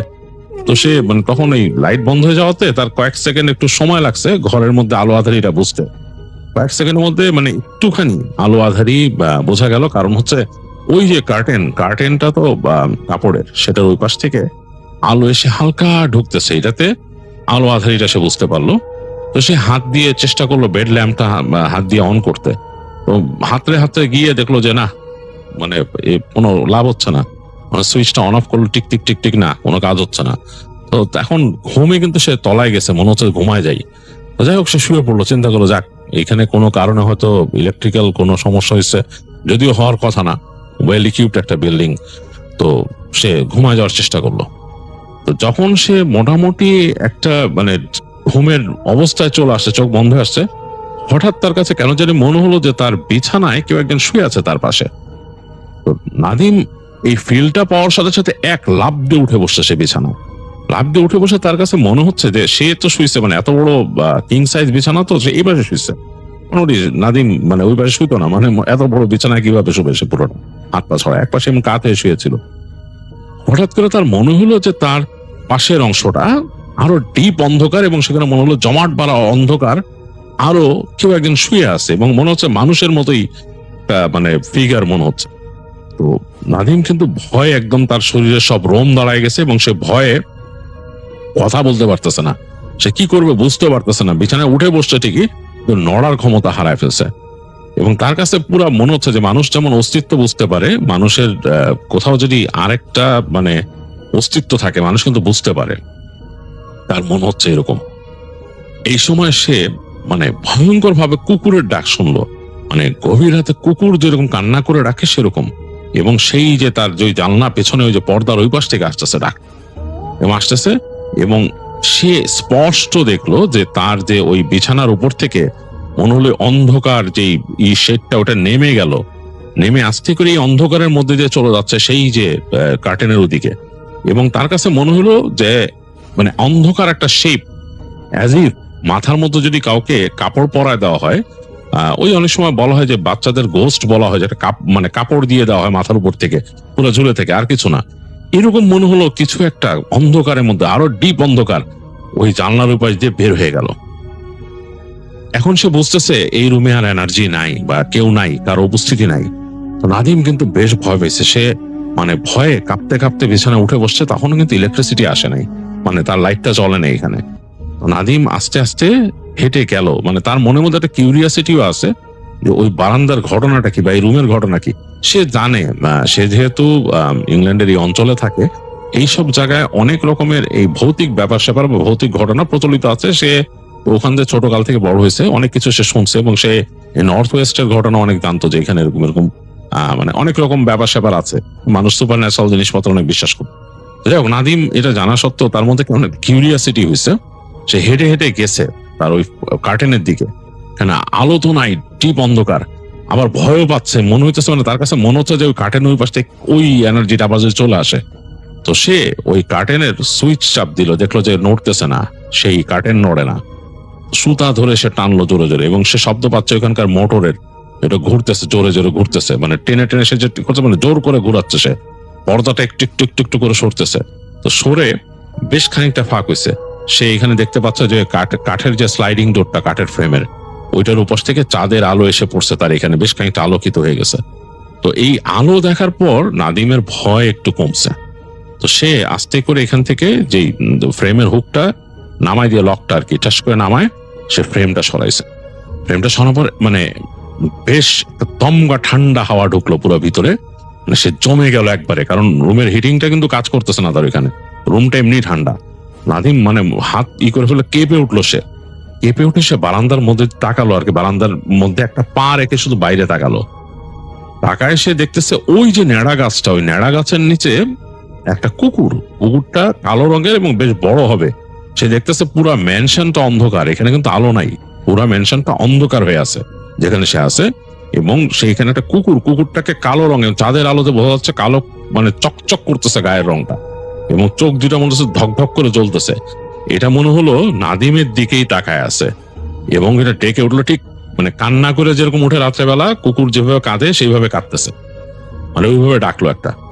নাদিম প্রচন্ড ভয় পেয়েছে, ভয় পেয়ে সে আস্তে করে এক পা পিছনে এসে বা দরজাটা লাগাই দিছে, লাগায় সে মানে লকটা উঠাই দিছে, দিয়ে পর্দা যতটুকু টানছিল আরেকটু টানার চেষ্টা করলো, দেখো বেশি ঘুরতেছে না, একটু ফাঁক রয়ে গেছে। সে দৌড় দিয়ে এসে বিছানার মধ্যে লাফ দিয়ে উঠলো, উঠে সে প্রথমে তওবা পড়ছে, তওবা পড়ে সে একটা সূরা পড়ছে, পড়ার সাথে সাথে মনে হলো মানে কয়েকবার কেঁপে উঠে লাইটটা জ্বলে উঠলো রুমে, মানে অ্যাজ ইফ কোনো কিছু গলা চেপে রাখছিল ইলেকট্রিসিটির ওখানে, ছেড়ে দিল এরকম। রুমের মধ্যে তার ওই যে বেড সাইড যে ল্যাম্প ছিল সেটা জ্বলে উঠছে, এবং মানে অবাক হয়ে গেল সে যে ঘটনার কি ঘটলো। তো সে তাড়াতাড়ি নাদিম এই যে দোয়া দরুদ তো পড়তো, সে মুসলমানের ছেলে, তো দোয়া দরুদ সে পড়া শুরু করলো। আস্তে আস্তে পড়তে পড়তে সে আবার গেল সেই কার্টেনের কাছে, কার্টেনটাকে ভালো মতন টানলো, সে দেখলো সুইচ কাজ করতেছে, কার্টেন আসছে, সে আস্তে করে বিছানায় শুয়ে দোয়া পড়তেই থাকলো, এবং সে এক পাশে চেপে থাকলো, একদম ওদিকে গেলই না যে পাশে দেখছিল কালো একটা কিছু। তো যাই হোক, এইভাবে করে সে কোনো মতে রাতটা পার করছে, মানে সে ঘুমই আসে নাই। সে ভোরের দিকে যখন ভোর হয়েছে, সে দেখতেছে ঘড়িতে কয়টা বাজে, সে দেখলো যে এখন মনে হয় সম্ভবত, কারণ নাদিম আবার খুব প্র্যাকটিসিং ছিল না, তো যখন সে বুঝতে পারলো তার আন্দাজে যে এখন ফজরের সময় হয়ে গেছে, সে উঠে গেল ওইখানকার রেস্টরুমে গেল, যে সে বাথটাবে গিয়ে অজু করলো। বাথটাবে অজু করে এসে সে বুঝলো যে তার আন্দাজ আছে যে এখানে এইদিকে কেবলা হবে, বসে ওখানে সে নামাজ পড়লো। নামাজ পড়ার পর সে তাড়াতাড়ি রেডি হয়ে সে ওখান থেকে বের হয়ে গেল। বের হয়ে যে ওই বললো যে আমি চলে যাব, আমাকে বলো যে এখানকে নিয়ারেস্ট স্টেশনে নামাই দিয়ে আসতে। তো ওই যে সার্ভিস ছিল, রুম সার্ভিস, সে বাটলারের কাছে নিল, বাটলার কথা বললো, বলে তাকে ব্যবস্থা করলো যাওয়ার জন্য। তো নাদিমকে দেখে বলতেছে যে তোমাকে দেখে খুব অ্যাংশাস মনে হইতেছে, যে বাটলার বিদায় দিচ্ছে তাকে বলতেছে যে মনে হচ্ছে খুব অ্যাংশাস মনে হচ্ছে, কি ব্যাপার? তো বললেন যে না, মানে একটু আনপ্লেজেন্ট এক্সপিরিয়েন্স হয়েছে তোমাদের এখানে, রাতের বেলা বিদ্যুৎ চলে গেছিল, সো দ্যাট ওয়াজ স্কেরি। তো সেই লোকটা বলতেছে যে মানে একটু হাসলো, এসে বলে যে এটা হয় মাঝে মাঝে আমাদের এখানে কোনো একটা সমস্যা হয়, বিদ্যুতে কি যে সমস্যা এটা আমরা বুঝি না। তাই বলে সে বাটলার হাসতেছে as if it's a joke, মানে এরকম জোক কিন্তু কেউ করে না, মানে এরকম একটা ওয়েল ইকুইপড ম্যানশনের মধ্যে এইভাবে ইলেকট্রিসিটি চলে যাবে, এটা কিন্তু যাওয়ারই কথা না। যাই হোক, নাদিম তাদের গাড়ি চলে আসে, এবং গাড়ি তাকে নিয়ে যায়, নিয়ে যে স্টেশন নামায় দেয়, এবং সেখান থেকে সে ব্যাক করে চলে আসে তার শহরে। তো আসার পরে এরকম অনেকদিন চলে গেছে, সে তার তো কাজকর্ম যা বুঝাই দিছে, যা যা কাজ করছিল এখান থেকে যতটুকু কমিউনিকেশনের মাধ্যমে সম্ভব, তার ওই কাজ হয়ে গেছে ওইখানে। তো এরপরে অনেকদিন চলে গেছে। নাদিমদের ল ফার্মে তাদের এক এরকম সিনিয়র কলিগ, নাম হচ্ছে রবার্ট হলিন। যাই হোক, রবার্ট হলিনের নামটা সে বলছে, অসুবিধা নাই বললে। যাই হোক, রবার্ট হলিনের সাথে সে গল্প করতেছিল যে এই বিভিন্ন প্রজেক্ট নিয়ে এই সেই হ্যান ত্যান কোথায় কি গেছে। তো যার মধ্যে সিলি অনেক গল্প চলে আসে। তো বলতেছে যে তুমি কোন প্রজেক্টটা তোমার এরকম হয়েছে? তো বলতেছে যে আমি এরকম গেছিলাম অমুক জায়গায়, এই জায়গায় যে ভাই আমার একটা স্কেরি এক্সপিরিয়েন্স হয়েছে। তখন রবার্ট বলে, রিয়েলি তুমিও ফিল করছো এটা? বলে মানে? বলে তুমি তো আমার এক্সপিরিয়েন্স শুনলে ভয় হয়ে যাবে, কি হয়েছিল তোমার? তো তখন নাদিম তারটা বলে যে সে কি দেখছে, কি হয়েছে। তো তখন রবার্ট বলে যে আমার সাথে কি হয়েছিল শুনো, আমি ওখানে গেছিলাম কাজে, এর আগে কাজে গেছিলাম। তো আমাকে এরকম থাকতে দেয় ওখানে, ওই মেনশনেই থাকতে দেয়, এবং it's a very nice mention, অন্যরকম ইকুইপড অ্যান্ড স্টাফ। তো আমার অভ্যাস ছিল যে আমি রাতের বেলা একটু মানে দৌড়াতে বেরোতাম, মানে একটু জগ করতাম, হাঁটতাম, জগ করতাম। আমি ওরকম বের হই রাতের বেলা। তো আমার ওখানে মানে এই ইসের ড্রেস ছিল না, দৌড়ানোর ড্রেস ছিল না। তো আমি আমার নর্মাল ড্রেস পরে বের হই। বেরোয় চিন্তা করলাম যে অ্যাটলিস্ট একটু হাঁটি, হেঁটে জায়গাটা দেখি। বেশ ভালোই লাগছিল, বড় মেনশনের জায়গা। তো আমি যখন বেরোতে যাব, ওদের কাউন্টারে যে সার্ভিস পার্সন আছে সে আমাকে বললো যে বেশি দূর যেন। আমি বললাম বেশি দূর বলতে কত দূর বোঝাচ্ছেন? বলে যে এইখান থেকে এই যে ওয়েস্টের দিকে যে গেছে পেভ করা রাস্তা, এটার সামনে গিয়ে কিন্তু পিচ ঢালা রাস্তা আছে ছোট, ওদিকে যেন না। আর তো বলতেছে কেন, কি সমস্যা?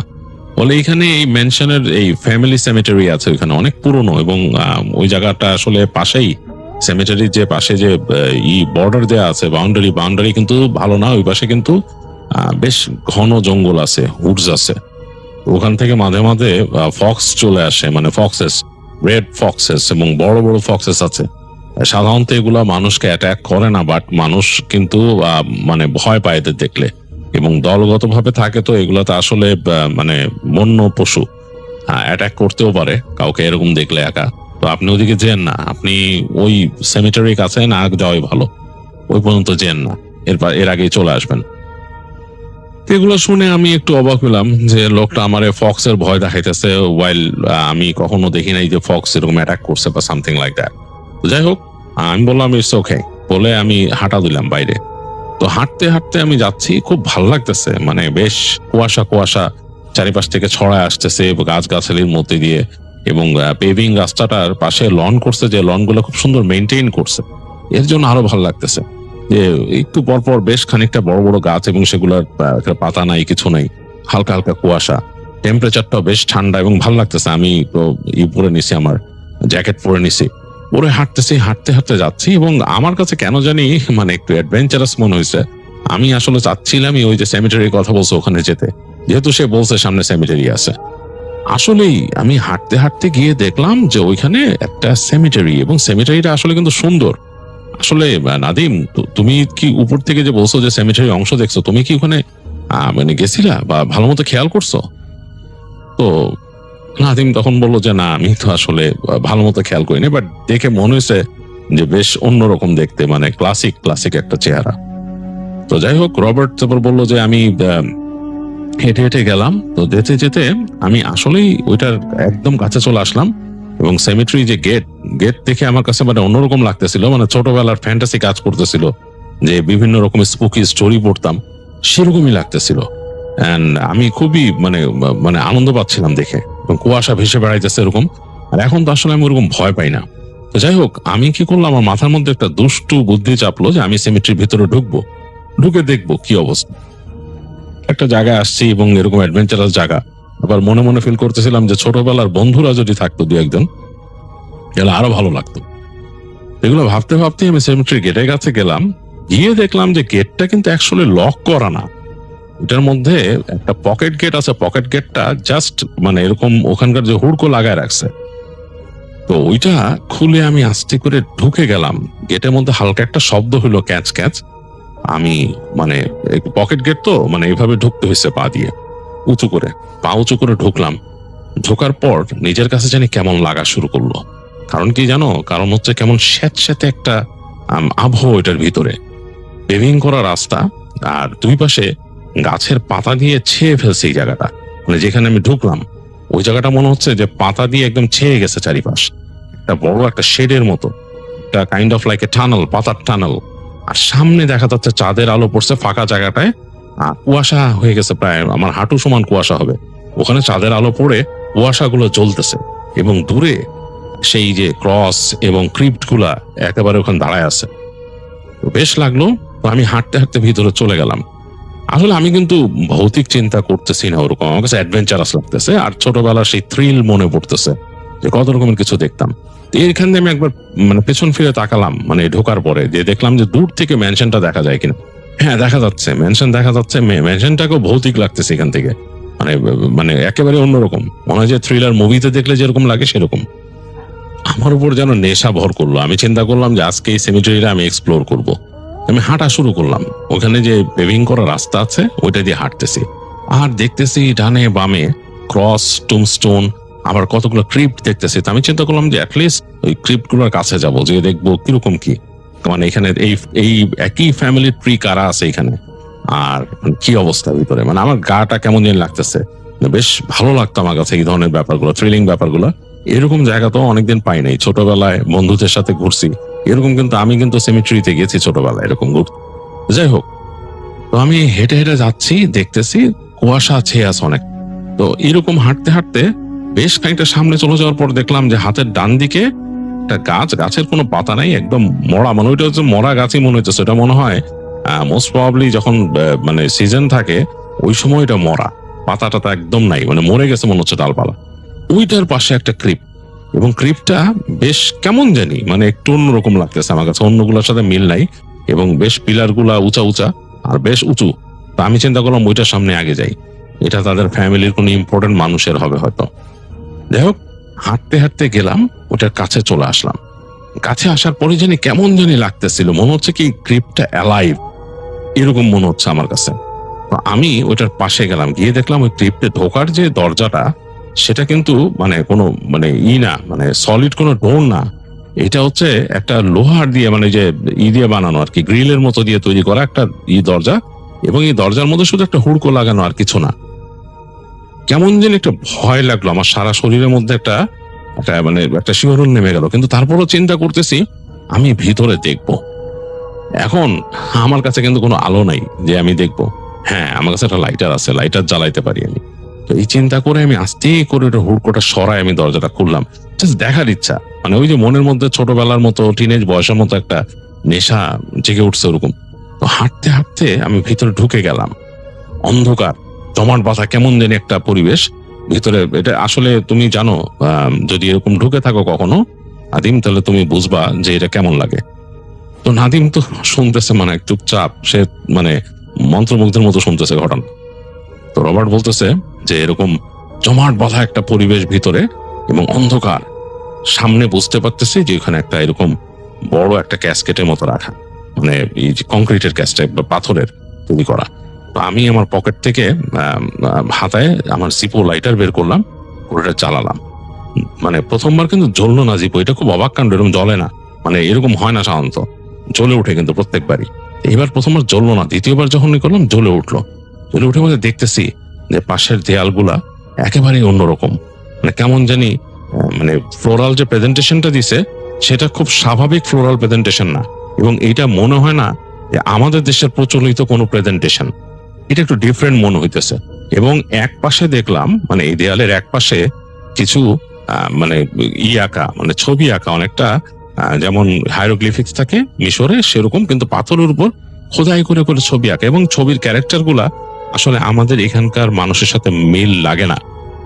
আমার কাছে কেন জানি মনে হচ্ছে ইস্টার্ন এই ছবিগুলা। তো যাই হোক, আমি ওই ক্যাসকেটের উপর দিকটা তাকাইলাম, ক্যাসকেটের যে ইটা কংক্রিটের করা, খুব অবাক হয়ে গেলাম যে মানে যেই মুখটা আঁকা আছে এটা দেখেও মনে হচ্ছে একটা নারীর মুখ খোদাই করে দেয়া, মানে একদম খুব সুন্দর করে করছে যে করছে কাজটা। অ্যাকচুয়ালি শুধু মুখ না, মানে নারীটাকেই খোদাই করে মানে বানানো ওইটা পাথরের উপরে, মনে হচ্ছে মানে খুব আর্টিস্টিক ভাবে যে এই নারীটা এই ক্যাসকেটের ভেতরে বা সার্কোফাগাসের ভেতরে সে ঢুকে যাচ্ছে বা শুয়ে আছে অর্ধেক ভেতরে, আর অর্ধেকটা তার ভেসে উঠছে এই এই লিডের উপরে এরকম, এবং ডার্ক স্টোন দিয়ে করা, ডার্ক স্টোন মানে। এবং এই যে নারীর যে আঁকা হয়েছে এখানে, এনগ্রেভ করা হয়েছে, এটা কিন্তু মনে হচ্ছে না আমাদের ওয়েস্টার্ন কোনো নারী, ইস্টার্ন কোন নারী, এবং তার যে ড্রেসের অংশ আঁকা সেগুলো মনে হচ্ছে ইস্টার্ন ড্রেস। তো যাই হোক, এর মাঝে আমার লাইটার গরম হয়ে গেছে, হাতে ছ্যাঁকা লাগাতে আমি তাড়াতাড়ি লাইটার অফ করে দিলাম। দেখলাম গরম হয়ে গেছে আমার লাইটার, আমি এটা পকেটে রাখতে পারবো না, এখন হাতে নিয়ে যেতে হবে। আমি চিন্তা করলাম থাক, মানে গাটা কেমন শিরশির করতেছে, কেমন যেন ভয় ভয় লাগতেছে, মানে এখানে থাকা ঠিক না, আমি চলে যাই। আমি ওখান থেকে বেরোইতে গেলাম, হেঁটে সামনে বেরোতে গেছি ওই যে দরজাটা দিয়ে।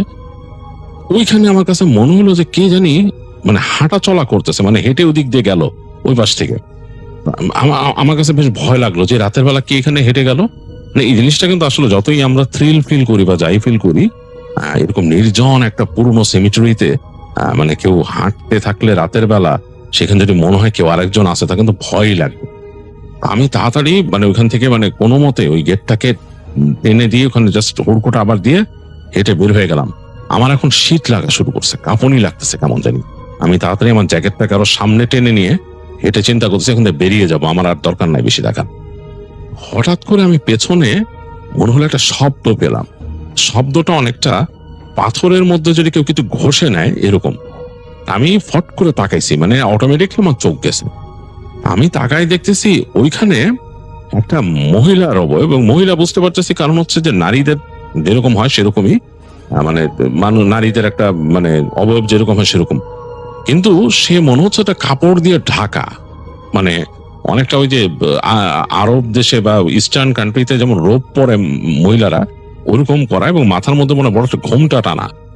এবং সে হেঁটে হেঁটে আসতেছে, এবং তার হাতটা এরকম বাড়ায় যে এইখানে অন্য একটা ইসের উপরে মানে টুমস্টোন উপর হাত দিছে, তার হাতের ঘষাতে হয়তো তার নখের সাথে পাথরের ঘষাতে এই শব্দটা হয়েছে, কারণ অনেক বেশি নিস্তব্ধ জায়গাটা, শুধু পোকার কিছু শব্দ আছে। এবং সেটা হেঁটে আমার দিকে আসতেছে। আমার আর তখন কোনো মানে একদমই সাহস ছিল না নাদিম, আমি ছেড়ে দৌড় দিছি ওখান থেকে। এবং মানে শুধু আমার জুতার শব্দ হইতেছে মাটিতে, মানে ঠাক ঠাক ঠাক ঠাক করে পড়তেছে জুতার শব্দ। আমি দৌড় দিয়ে বেরোচ্ছি, আর আমি হঠাৎ করে পিছন ফিরে তাকায় দেখতেছি কেউ আছে কিনা। দেখলাম যে না, কেউ নাই। তা আমি একেবারে সেই ইসে চলে আসলাম, মানে সেমিটারিতে ঢোকার যে রাস্তা রয়েছে বললাম গাছের পাতা দিয়ে ঢাকা, ওখানে চলে আসলাম। তো ওখানে এসে আমি মানে চিন্তা করতেছি যে মানে একবার পিছন ফিরে তাকাই কেউ আসতেছে কিনা। পিছন ফিরে তাকালাম, তখন দেখলাম কালো কুচকুচি কুকুর দাঁড়ায় আছে। কুকুরটা বেশ বড়, মানে স্বাভাবিক সাইজের না। এখন আমি জানি আমাদের এখানে মানে আমাদের এই অঞ্চলটাতে কিন্তু ওয়াইল্ড ডগ নাই, মানে এই ফরেস্ট এলাকাতে বা এই উডস এর মধ্যে ওয়াইল্ড কোনো ডগ নাই। এই কুকুর কার? এটা কি এখানকার মানে গার্ড দেয় এরকম কোনো কুকুর? এরকম যদি হয় তাহলে তারা বলবে কুকুর আছে, সেটা তো বলে নাই। এবং দেখলাম কুকুরটা বেশ ফেরোসাস ভাবে মুখ হা করলো এবং গড়গড় করে শব্দ বের করলো মুখ থেকে। ও যে হা করছে ওর দাঁত দেখতে পাচ্ছি আমি। আমি আসলে আর কোনো চিন্তা না করে আবার একটা ছুট লাগালাম ওখান থেকে খুব ফাস্ট। মানে আমার তখন কথা হলো যে এখানে পালাতে হবে, কারণ ওই কুকুর কিন্তু দৌড়ায় ধরতে পারলে আমি শেষ। আমি উড়ে এসে ওই দরজার উপর পড়লাম, আমাদের যে মূল যে এটার যে দরজাটা, মানে ট্রং করে শব্দ হইলো আমার এখানে আমার ধরার দরজা। কোনো মতে খুলে ওই পাশে এসে আমি তাড়াতাড়ি করে আবার হুড়কোটা মারলাম। এখানে হুড়কো মেরে আমি তাকায় দেখতেছি ভেতর দিকে কিচ্ছু নাই। কুকুরটাকে দেখছি, কুকুরটা নাই। আমি তারপরও থামলাম না, আমি দৌড়ানো শুরু করলাম। তো দৌড়ায় দৌড়ায় যাচ্ছি। আমি যখন নাকি ওই মেনশনের কাছে চলে আসছি, তখন মনের মধ্যে একটা সাহস ফিরলো। মনে হলো যে কোন একটা মানে বিপদ থেকে বেঁচে আসছি। তো আমি তো একদম এত মানে দৌড়াইছি যে আমি ঘেমে নিয়ে গেছি। তো আমি এসে ওখানে দেখলাম যে ওই যে ওখানে যে সার্ভিস পার্সন আছে দাঁড়ায় আছে, আমার দিকে তাকায় আছে একদম। তো সে আমার দেখে বললো যে হোয়াট হ্যাপেন্ড টু ইউ, মানে এখানে তুমি দৌড়ায় কোত্থেকে আসতেছো? তাই আমি বললাম যে আমি রাস্তার মধ্যে যে একটা কুকুরের দেখা পাইছে, কুকুর আমাকে এখানে ধাওয়া করছিল। সে বলছে, লোকটা মানে চোখ টোক একদম অন্যরকম হয়ে গেছে, বলছে কুকুর দেখছো, কুকুর ধাওয়া দিছে। স্যার তুমি কত দূর গেছিলে এখান থেকে? আমি বললাম যে আমি হাঁটতে হাঁটতে সেমিটারি। তখন বলতেছে তোমাকে কি কেউ বলে নাই ওখানে না যেতে? তো বলে হ্যাঁ, তোমার আগে একজন ছিল, সে বলছে আমাকে দূরে যেতে না, বাট তোমার কথা শুনতো তো আমি ওইভাবে বাউন্ড না। এখানে তো আমাকে ওইরকম ভাবে কেউ গার্ড করে রাখতেছে না, আমি এখানে গেস্ট হিসেবে আসছি কাজের। তো বলছে না স্যার, এখানকার কিছু ম্যানার আছে, সেগুলো মেনটেন করতে হয়। দেখো আমি তখন তাকে বলছি যে you don't teach me manner. এই বলে আমি হেঁটে চলে গেছি, সোজা চলে গেলাম আমার রুমে। তো যেই রুমটা আমাকে দেওয়া হয়েছিল সেই রুমটাতে আমি ঢুকলাম, ঢুকে তাড়াতাড়ি আমার মতো মানে চেঞ্জ করে আমি শাওয়ার নিয়ে নিলাম তাড়াতাড়ি, কারণ আমার একদম মানে অন্যরকম লাগতেছিল। যাই হোক, শাওয়ার টাওয়ার নিয়ে আমি আসছি, এসে রুমের মধ্যে আমি চিন্তা করলাম যে না, এই জায়গাটা সুবিধার না, আমি ওই ওই রুমের তুমি যেরকম একটা রুমে ছিল বারান্দাওয়ালা, এই রুমেরও কিন্তু বারান্দা আছে, বাট এই রুমের বারান্দাটা কিন্তু এই পাশে, তুমি তো হয়তো ওই সামনের দিকে ছিলে, এইখানে আমাকে ওই পাশে ছিল, ওই জায়গাটা আরো ডার্ক অন্যরকম। তো আমি ওই বারান্দার ওখানে জাস্ট ওই কার্টেন সরা একবার দেখলাম, দেখতেছি যে ওইখানকার গাছপালাগুলো একদম ন্যাড়া এবং অন্যরকম, মানে ভয় লাগে দেখ। আমি তাড়াতাড়ি মানে আমার একটা ভয় কাজ করতেছে ওই বাসা সম্বন্ধে। তো আমি তাড়াতাড়ি পর্দা টর্দা আবার টেনে শুয়ে পড়লাম, আমার ওই বেড সাইড ল্যাম্প নিভাইলাম না, আমি ঘুমাই গেছি। আমি হঠাৎ করে গড় গড় শব্দে আমার ঘুম ভাঙছে, মনে হচ্ছে গড় গড় করে কেউ মানে শব্দ করতেছে। আমি ফট করে উঠে দেখছি যে আমার বিছানার পায়ের কাছে একটা কুকুর বসা, বুঝতে পারতেছি আমি বেড সাইডের ল্যাম্প নিভানো, কুকুর বসা, যে ওটা চোখের আলোতেই বুঝতে পারতেছি যে এটা একটা কুকুর, এবং সে যেভাবে গড় গড় করতেছে মানে মানে তোমার কলিজা একদম উড়ে যাবে এরকম, ওখানে গড় গড় করতেছে। আর তার পেছনে আমি শব্দ পেলাম, কেউ একজন কিছু বলতেছে ফিস ফিস করে, এবং তাকায় দেখলাম যে একটা মহিলার অবয়ব হবে, সেটা ওই কাউচ ছিল, যে কাউচের কাছে দাঁড়ানো, এবং রুমের মধ্যে যে হালকা আলো আধারি, ওই যে কার্টেনের ফাঁক যাচ্ছে, কার্টেন যখন আমি খুলছিলাম কার্টেনে হালকা ফাঁক রয়ে গেছে, ওখান থেকে আর একটু চাঁদের আলো আসতেছে, এটাতে আমি বুঝতেছি একটা মহিলার অবয়ব দাঁড়ায় আছে, মহিলাটা পুরো বেইলে ঢাকা। আমি আসলে তখন হিতহিত জ্ঞান শূন্য চিৎকার করা শুরু করছি, মানে আমার মানে to the top of my lungs, আমি যত জোরে পারছি মানে আমি চিৎকার করছি, মানে একদম পুরা কোনো কথা নাই, চিৎকার করতেছি। তো আমার চিৎকারের ফলে অনেকক্ষণ পরে দেখলাম যে আমার দরজার মধ্যে দুধ করে শব্দ হচ্ছে, কিন্তু সার্ভিস পার্সনরা আসছে। তো এসে তারা যখন নাকি দরজাটা মানে তারা খুলে ফেলবে, ওইখানে তাদের কাছে এক্সট্রা চাবি আছে, এই সময় আমি লাফ দিয়ে উঠে যে দরজাটা খুললাম অন্ধকারের মধ্যে।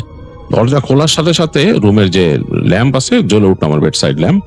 তারা ঢুকলো দুইজন, ঢুকে বললো যে sir are you all right, মানে এইভাবে চিৎকার করতেছেন কেন? তখন আমি বললাম যে I just saw a dog, এরকম একটা ডগ আমার রুমে সেরকম করছে, আর এই ব্যাপার। তো তারা জাস্ট মুখ চাওয়াচাই করলো, আর কিছু বললো না আমাকে। তো বললো যে আপনি কি ঠিক আছেন? আমি বললাম যে তোমরা চেক করো এখানে কুকুর কোথায় আছে। ওরা দুইজনই গেল, চেক করলো, আমার বাথরুম চেক করলো, বারান্দা চেক করলো, কোথাও কোনো কুকুর তো মানে দাঁড়িয়ে গেছে। এবং তারা বলতেছে you probably had a night view, তারা বলতেছে যে দুঃস্বপ্ন দেখছি আমি।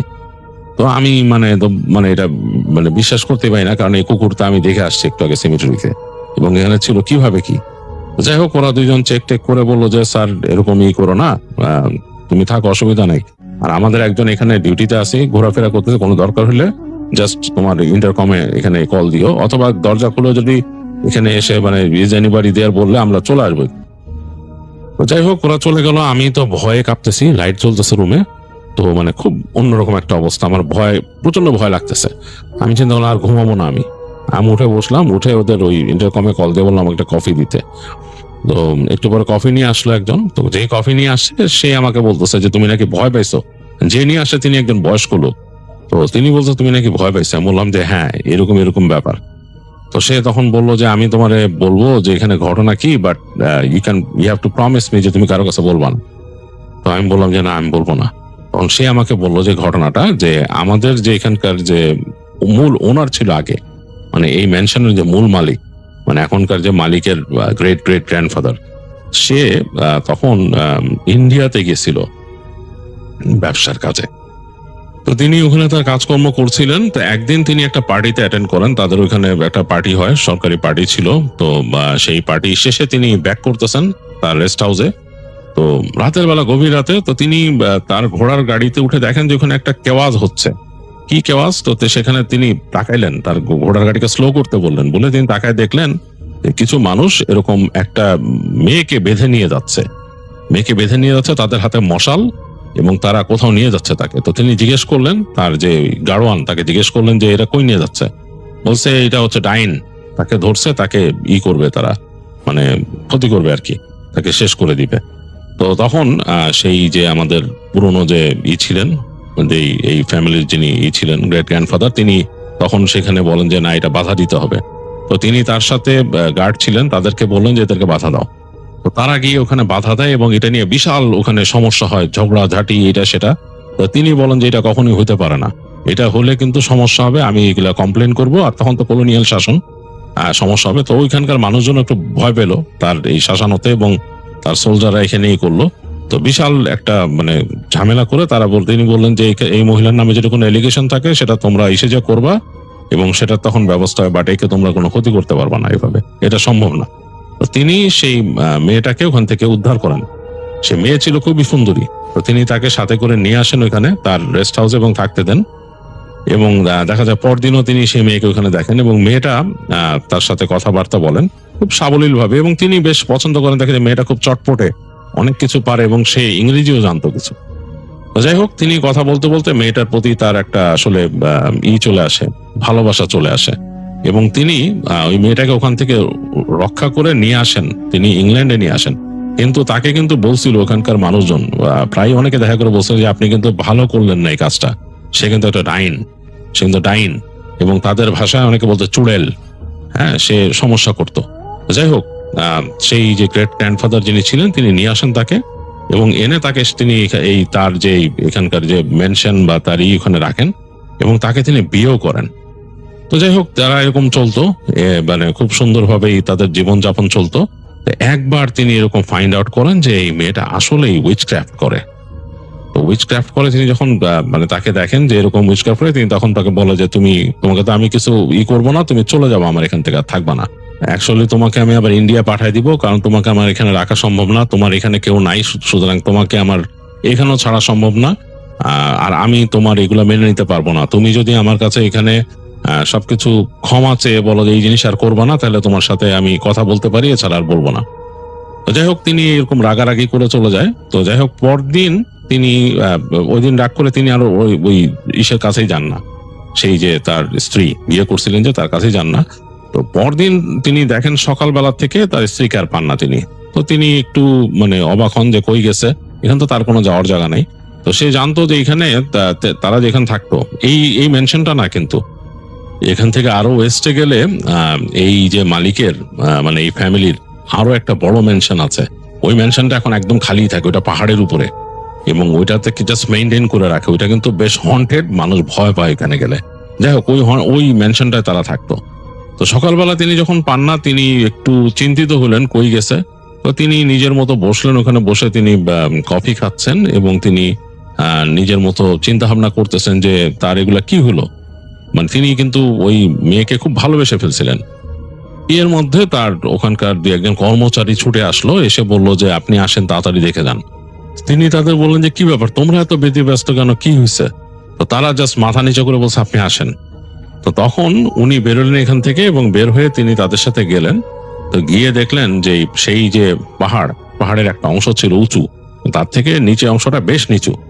তো ওই কোণা একেবারে যে তারা নিয়ে গেল তাকে, দেখলেন যে উপর থেকে দেখা যাচ্ছে যে তার যে স্ত্রী, সেই যে ভারতীয় নারীকে তিনি বিয়ে করছেন, সে নিচে পড়ে আছে, এই উঁচা থেকে একদম নিচে পড়ে আছে, মানে বেশ বাজে অবস্থা। এবং তার যে কুকুর ছিল, তাদের একটা কুকুর ছিল বাসায়, সেই কুকুরটাও পড়ে আছে ওখানে। খুবই মানে আশ্চর্যজনক ব্যাপার, এই উপর থেকে কুকুরটাও পড়ছে এবং সেও পড়ছে, খুবই আশ্চর্যজনক ব্যাপার। তো তিনি ওইখানে ভেঙে পড়েন। যাই হোক, তার অবস্থা খুবই খারাপ হয়ে যায়, তিনি মানসিকভাবে অসুস্থ ছিলেন অনেকদিন। তো তারপরে তিনি সেই মানে তার স্ত্রীর কবরের ব্যবস্থা করেন। তো এখানে তিনি ক্রিপ্ট করেন এবং এখানকার যে পুরনো তাদের ফ্যামিলি সেমিটারি আছে সেখানেই তাকে করা হয়, সমাহিত করা হয়। তো সমস্যা যেটা হয় যে ওনার এই মেনশনেও কিন্তু তারা আসতেন, প্রায় আসতেন, এটাও কিন্তু অনেক পুরনো মেনশন, এখানেও আসতেন। তো এই মেনশন বা ওই মেনশন পুরো জায়গা প্লাস সেমিটারি বা পুরো এলাকাতে নাকি ওই যে রানীকে প্রায় দেখা যায় এবং মানুষজন ভয় পায়। হ্যাঁ, মানুষজন ভয় পায়। এরকম অনেকেই আমাদের এখানকার যারা কর্মচারী ছিল তারা দেখছে যে ওই যে তার যে সেমিটারির কাছে সে ফ্লোট করতেছে, লেভিটেট করতেছে উপরে, এবং এরকম এক নারী এরকম লেভিটেট করতেছে। খুবই ভয়ের ব্যাপার এইটা। মানে ভারতবর্ষে এদেরকে চুড়েল বলা হয়। অনেকেই বলে যে ওই নারী আসলে চুড়েল ছিল, ওনার স্ত্রী চুড়েল ছিল। তিনি ভারত থেকে যে নিয়ে আসছিলেন যাকে, সে আসলে ওইখানে তারা তো নিয়েই যাচ্ছিল তাকে শাস্তি দিতে। তো এই হচ্ছে অবস্থা। তো এগুলা শুনে আমি বেশ ভয় পাই। আর আমি আসলে নাদিম এত সাহসী মানুষ না। ওই লোকের সাথে কথা বলে আমি তাকে বলি যে তুমি একটু ওয়েট করো, আমি এখানে মানে লাইট বেরোলে আমি চলে যাবো তাড়াতাড়ি। যাই হোক, ওই লোক আমার সাথে আরো অনেকক্ষণ এমনি গল্প করার পর আমি ভোরবেলা ওখান থেকে বের হয়ে চলে আসি। তো এই ছিল আমার ঘটনা ওই অঞ্চলে, ওই সেই ম্যানশনে। তো তুমি যে যা দেখছো বা যতটুকু দেখছো, কুকুর যেহেতু মিলে যায়, তুমিও কুকুর দেখছো, যেটা বলে যায় ওই যে ছায়া যেটা দেখছো তুমি বলছো, আই স্ট্রংলি বিলিভ যে ওইটা ছিল সেই যে ডাইনি, সে হয়তো তোমার পাশে শুয়েছিল ওই দিন। তো নাদিমের সারা শরীরে পুরোপুরি ঘুষ পাম্প হয়ে যায় তখন। সে মানে প্রচন্ড ভয় পায়, দোয়া দুরুদ পড়ে ওই সময়। তো নাদিম এই ঘটনাটা শোনার পর তার কাছে বেশ ইন্টারেস্টিং লাগে এবং সে পরে চিন্তা করছিল যে সে একবার ঘুরতে যাবে ওই জায়গাটায়, সে আবার যাবে এবং কাউকে মানে কিছু না জানিয়েই যাবে, মানে ওখানে গিয়ে হোটেলে থেকে একদিন ওই জায়গাটা ঘুরবে। সেটা আর করা হয়ে ওঠে নাই। তো এই ছিল নাদিম শাফায়াতের কাহিনী। তিনি রবার্ট হার্লিং এর ঘটনা মানে এক্সপিরিয়েন্সটা, তার নিজের কিছু অংশ এবং রবার্ট হার্লিং এর কিছু অংশ শেয়ার করলেন। যাই হোক, তিনি তার নিজের নামটা ছদ্মনাম ব্যবহার করছেন, আর তিনি চাইছেন ঘটনাটা আমি যেন আমার মতো করে শেয়ার করি।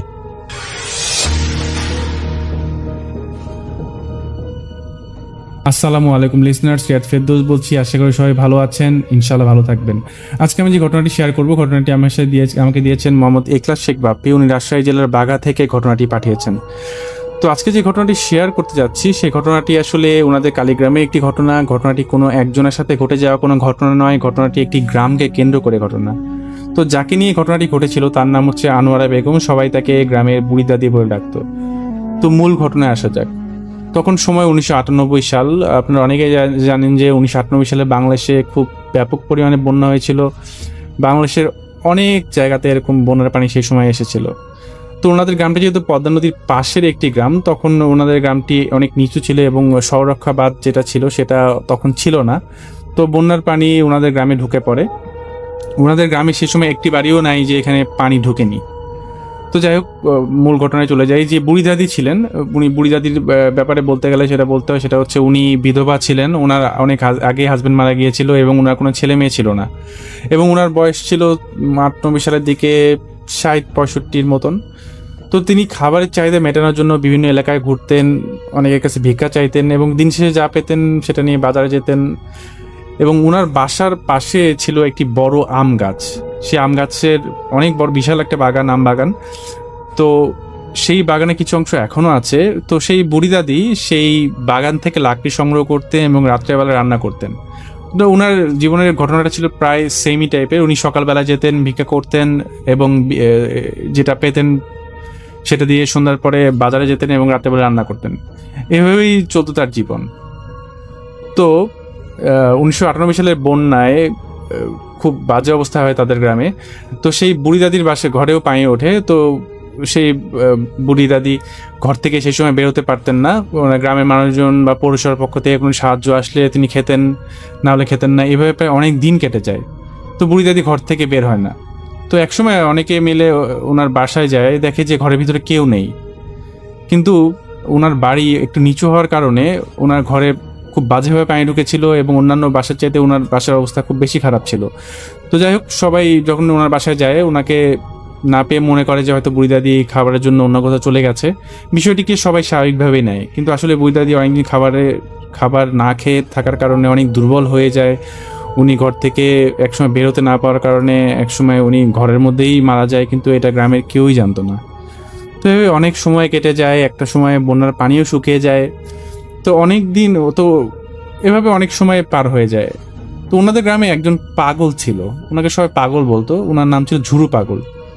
তো সেই পাগল একসময় বলা শুরু করলেন যে উনি নাকি আনোয়ারা দাদিকে দেখেছেন এবং ওনার সাথে নাকি মাঝে মাঝে দেখা হয়। ওই দাদি নাকি বলেছেন যে এই গ্রামের কাউকে বাঁচতে দিব না, কাউকে শান্তিতে থাকতে দিব না। সবাই পাগলাই মনে করে কথাটাকে উড়িয়ে দিতেন। তো যাই হোক, ওনাদের গ্রামে তখন একটা ঘটনা ঘটা শুরু হয়, খুব রেয়ার, মানে খুব কমন একটা ঘটনা। সেটা হচ্ছে যেই প্রেগনেন্ট হয় তার বাচ্চাই নষ্ট হয়ে যেত, কোনো না কোনোভাবে সে বাচ্চা নষ্ট হয়ে যেত। তো একজনের ঘটনা শেয়ার করি। সেটা হচ্ছে ওনাদের গ্রামে কোনো একটা মহিলার একটা সময় প্রেগনেন্ট হয়। তো উনি রাত্রেবেলায় ওয়াশরুমে যাওয়ার জন্য ঘর থেকে বের হয়। তো ওয়াশরুমে যাওয়ার পরে উনি খেয়াল করে যে আশেপাশে প্রচুর শব্দ, অনেক শোরগোল হচ্ছে। তো হঠাৎ করে আবার থেমেও গেল।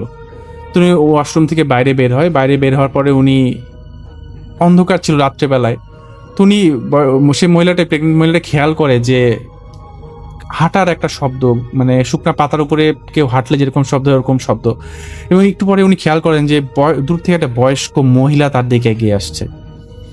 এবং উনি দেখতে পান যে কাছে আসার পর দেখতে পারেন যে 2 মাস আগে যে মহিলাটিকে ওনাদের গ্রামে পাওয়া যাচ্ছিল না বা মরে গেছে বলে অনেকে ধারণা করেছিল, সেই মহিলাটি, সেই বুড়ি দাদি ওনাকে বলেন যে আমার খুব ক্ষুধা লাগছে, তোর বাচ্চাটাকে খাবো, অনেকদিন কিছু খাই না। এই ঘটনা ঘটার পরে সেই মানে অন্তঃসত্ত্বা মহিলা যেটা ছিল, মহিলা যিনি ছিলেন, উনি অজ্ঞান হয়ে পড়ে যান। তো পরবর্তীতে ওনার হাজবেন্ড সকালে ওনাকে না পেয়ে খোঁজেন এবং দেখেন যে উনি ওনার স্ত্রী মানে টয়লেটের বাইরে পড়ে আছেন। তো অনেক দিন গ্রামের কোনো বাচ্চা হয়নি। যেই নারী অন্তঃসত্ত্বা হতেন সেই কোনো না কোনোভাবে সেই মহিলাকে দেখতেন এবং কিছুদিন পর সে বাচ্চা নষ্ট হয়ে যেত। এটা একজনের সাথে ঘটলে স্বাভাবিক ঘটনা ছিল, এটা একজনের সাথে ঘটতো না, গ্রামের প্রায় সব মানুষের সাথে সেম ঘটনা ঘটতো।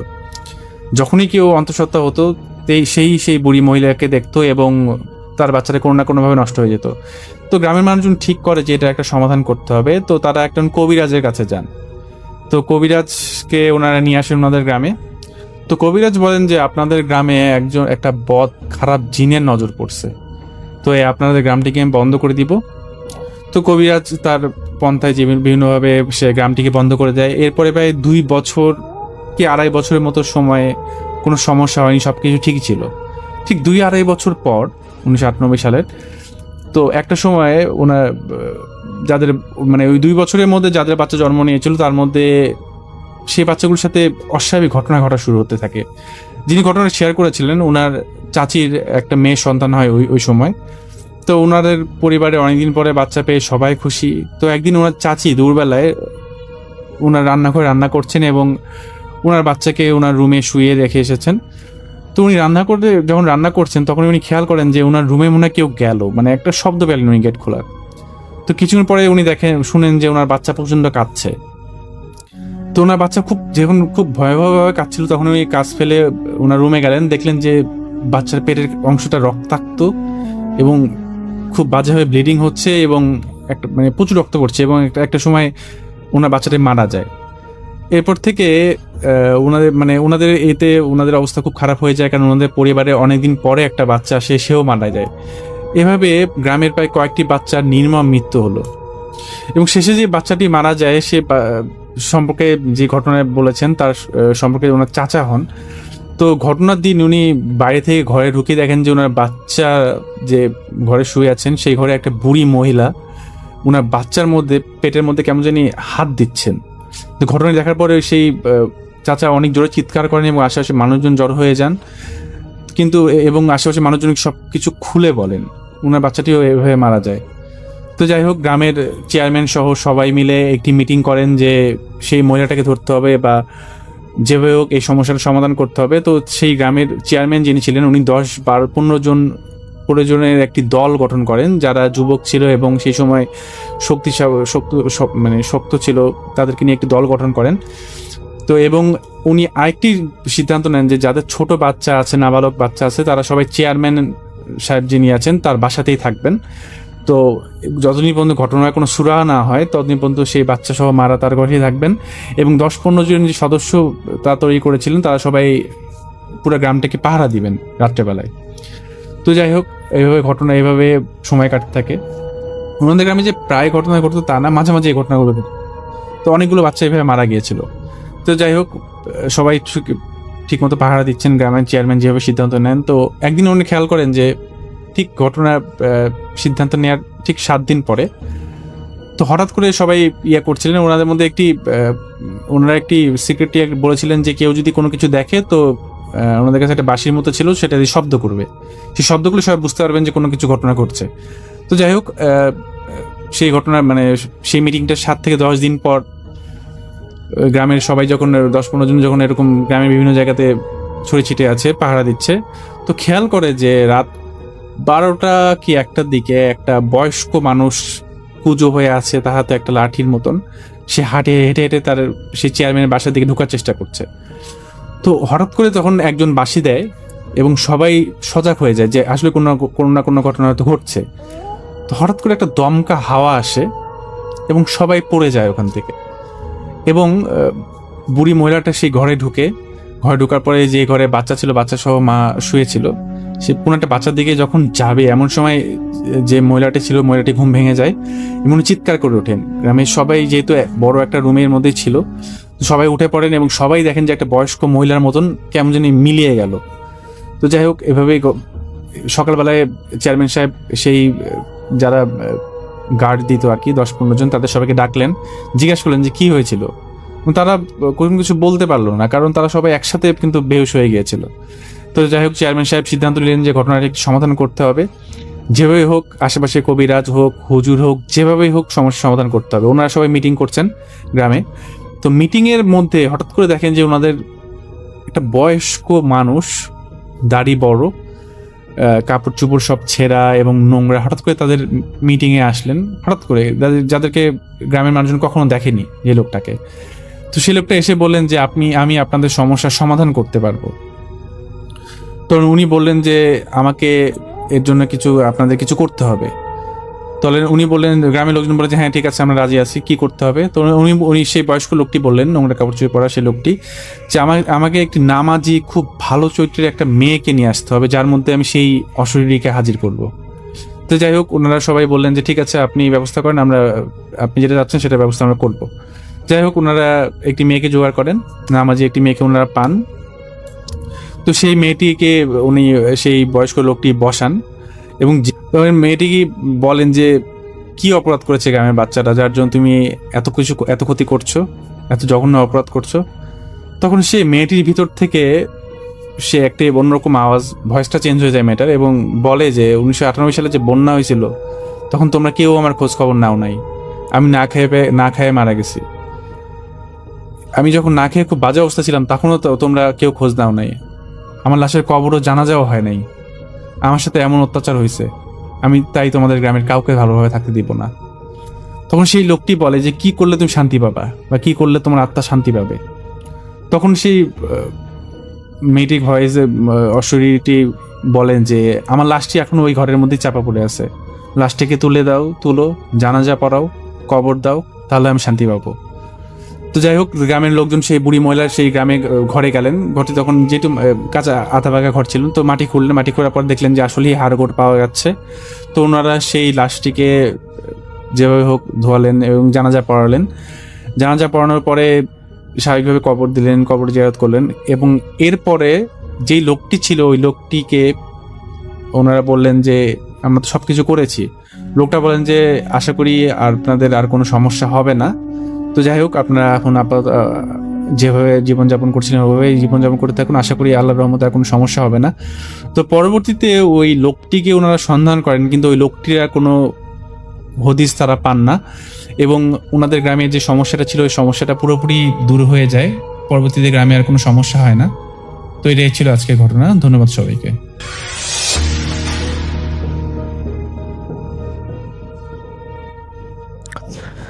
বাংলাদেশের উত্তরাঞ্চলের একটি ছোট্ট গ্রাম, গ্রামের নাম কল্যাণপুর। চারদিকে সবুজ ক্ষেত, বাঁশঝাড়, তাল গাছ, আর মাঝখান দিয়ে বয়ে গেছে একটি বিশাল একটি নদী। দিনের বেলায় নদীটি ছিল শান্ত, কিন্তু রাত নামলেই যেন তার রূপ বদলে যেত। গ্রামের বয়স্ক লোকেরা বলতেন, এই নদীর বুকে শুধু মাছই সাঁতার কাটে না, এমন কিছু আসে যাদের দেখা পাওয়া মানেই সর্বনাশ। গ্রামের প্রবীণ জেলে হাসিম আলী প্রায় বলতেন, অমাবস্যার রাতে নদীর মাঝখানে যেও না, তখন নদী মানুষকে ডাকে। অনেকে বিশ্বাস করত, অনেকেই আবার করতো না। তাদের মধ্যেই একজন ছিল 27 বছরের জেলে রাশেদ। ছোটবেলা থেকেই সে বাবার সঙ্গে মাছ ধরত। খুবই সাহসী ও পরিশ্রমী এবং খুবই দক্ষ। গ্রামের সেরা জেলেদের একজন হিসেবে সবাই তাকে চিনত। তবে তার একটা স্বভাব ছিল, সে কুসংস্কারে বিশ্বাস করত না। একদিন বিকেলে হঠাৎ বাজারে বড় মাছের দাম দ্বিগুণ বেড়ে গেল। ব্যবসায়ীরা ঘোষণা দিল, পরের দিন ভোরের আগে যে বড় মাছ আনতে পারবে তার মাছ সবচেয়ে বেশি দামে কেনা হবে। রাশেদের সংসারে তখন ছিল খুবই অভাব। বৃদ্ধ মা, স্ত্রী নীলা আর 5 বছরের ছেলে রিয়াদকে নিয়ে কষ্টের দিন চলছিল, তাই সে সিদ্ধান্ত নিল আজ রাতেই সে নদীতে যাবে। সন্ধ্যায় বাড়ি ফিরে সে জাল, লণ্ঠন, বইটা আর খাবার গুছিয়ে নিল। স্ত্রী নীলা উদ্বিগ্ন হয়ে বলল, আজ যেও না, আজ অমাবস্যা, সবাই তো মানা করছে। রাশেদ হেসে বলল, ভূতের গল্প শুনে যদি জেলেরা মাছ ধরা ছেড়ে দেয় তাহলে সংসার চলবে কিভাবে? নীলা আর কিছু বলতে পারল না, শুধু দরজায় দাঁড়িয়ে স্বামীর দিকে তাকিয়ে রইল। রাত 9:30টার দিকে রাশেদ নদীর ঘাটে পৌঁছালো। অদ্ভুত এক ব্যাপার, যে ঘাটে সাধারণত অনেক নৌকা থাকে সেখানে তার নৌকা ছাড়া আর একটি নৌকাও দেখা যাচ্ছে না। দূরে একটি কুকুর বারবার নদীর দিকে তাকিয়ে কাঁদছিল। বাতাসে কেমন যেন ঠান্ডা একটা গন্ধ। রাশেদ নৌকায় উঠে ধীরে ধীরে নদীর মাঝখানের দিকে এগিয়ে গেল। চাঁদ নেই, আকাশে অসংখ্য কালো মেঘ, মাঝে মাঝে বিদ্যুৎ চমকে চারপাশে এক মুহূর্তের জন্য আলোকিত হয়ে আবার অন্ধকারে ডুবে যাচ্ছে। রাত বাড়তে থাকলো। সে প্রথমবার জাল ফেলল। 10 মিনিট পর জাল তুলতেই সে অবাক হয়ে গেল। এত বড় মাছ সে বহুদিন দেখেনি। সে আনন্দে মাছগুলো ঝুড়িতে রাখলো। আরো একবার জাল ফেললো। এবার জাল টানতে গিয়ে মনে হলো নিচে যেন বিশাল কিছু এক আটকে আছে। সে সমস্ত শক্তি দিয়ে টানতে লাগলো। হঠাৎ জালটা ছিঁড়ে উপরে উঠে এলো। জালের সঙ্গে উঠে এলো কাদায় মাখা একটি পুরনো কাঠের বাক্স। বাক্সটির গায়ে অদ্ভুত খোদাই করা কয়েকটি চিহ্ন। মনে হচ্ছিল বহু বছর ধরে এটি নদীর তলায় পড়েছিল। রাশেদ কৌতূহল নিয়ে বক্সটি খুলতে গেল। ঠিক সেই মুহূর্তেই দূর থেকে কারো গম্ভীর কণ্ঠ ভেসে এলো, খুলিস না। রাশেদ চমকে উঠল, চারদিকে তাকালো। চারদিকে সে খেয়াল করলো, দেখলো কেউ নেই। সে ভাবলো হয়তো বাতাসের শব্দ। আবার বক্সের ঢাকনায় হাত দিল। আবার সেই কণ্ঠ, যা ঘুমিয়ে আছে তাকে জাগাস না। এবার তার শরীরটা কেঁপে উঠল। হঠাৎ নদীর পানি অকারণে ঢেউ খেলতে শুরু করলো। কিন্তু আশ্চর্যের বিষয় হচ্ছে বাতাস একদম থেমে গেছে। রাশেদের বুকের ভিতর দুকদুক দুকদুক শব্দ বাড়তে থাকলো। তবু কৌতূহল তাকে থামাতে পারল না। সে ধীরে ধীরে বক্সের ঢাকনা তুলল। ভিতরে কোনো সোনা রূপা কিচ্ছুই নেই। ছিল একটি পুরনো কালো কাপড়ে মোড়ানো পুটলি। পুটলির উপর লাল সুতা বাঁধা।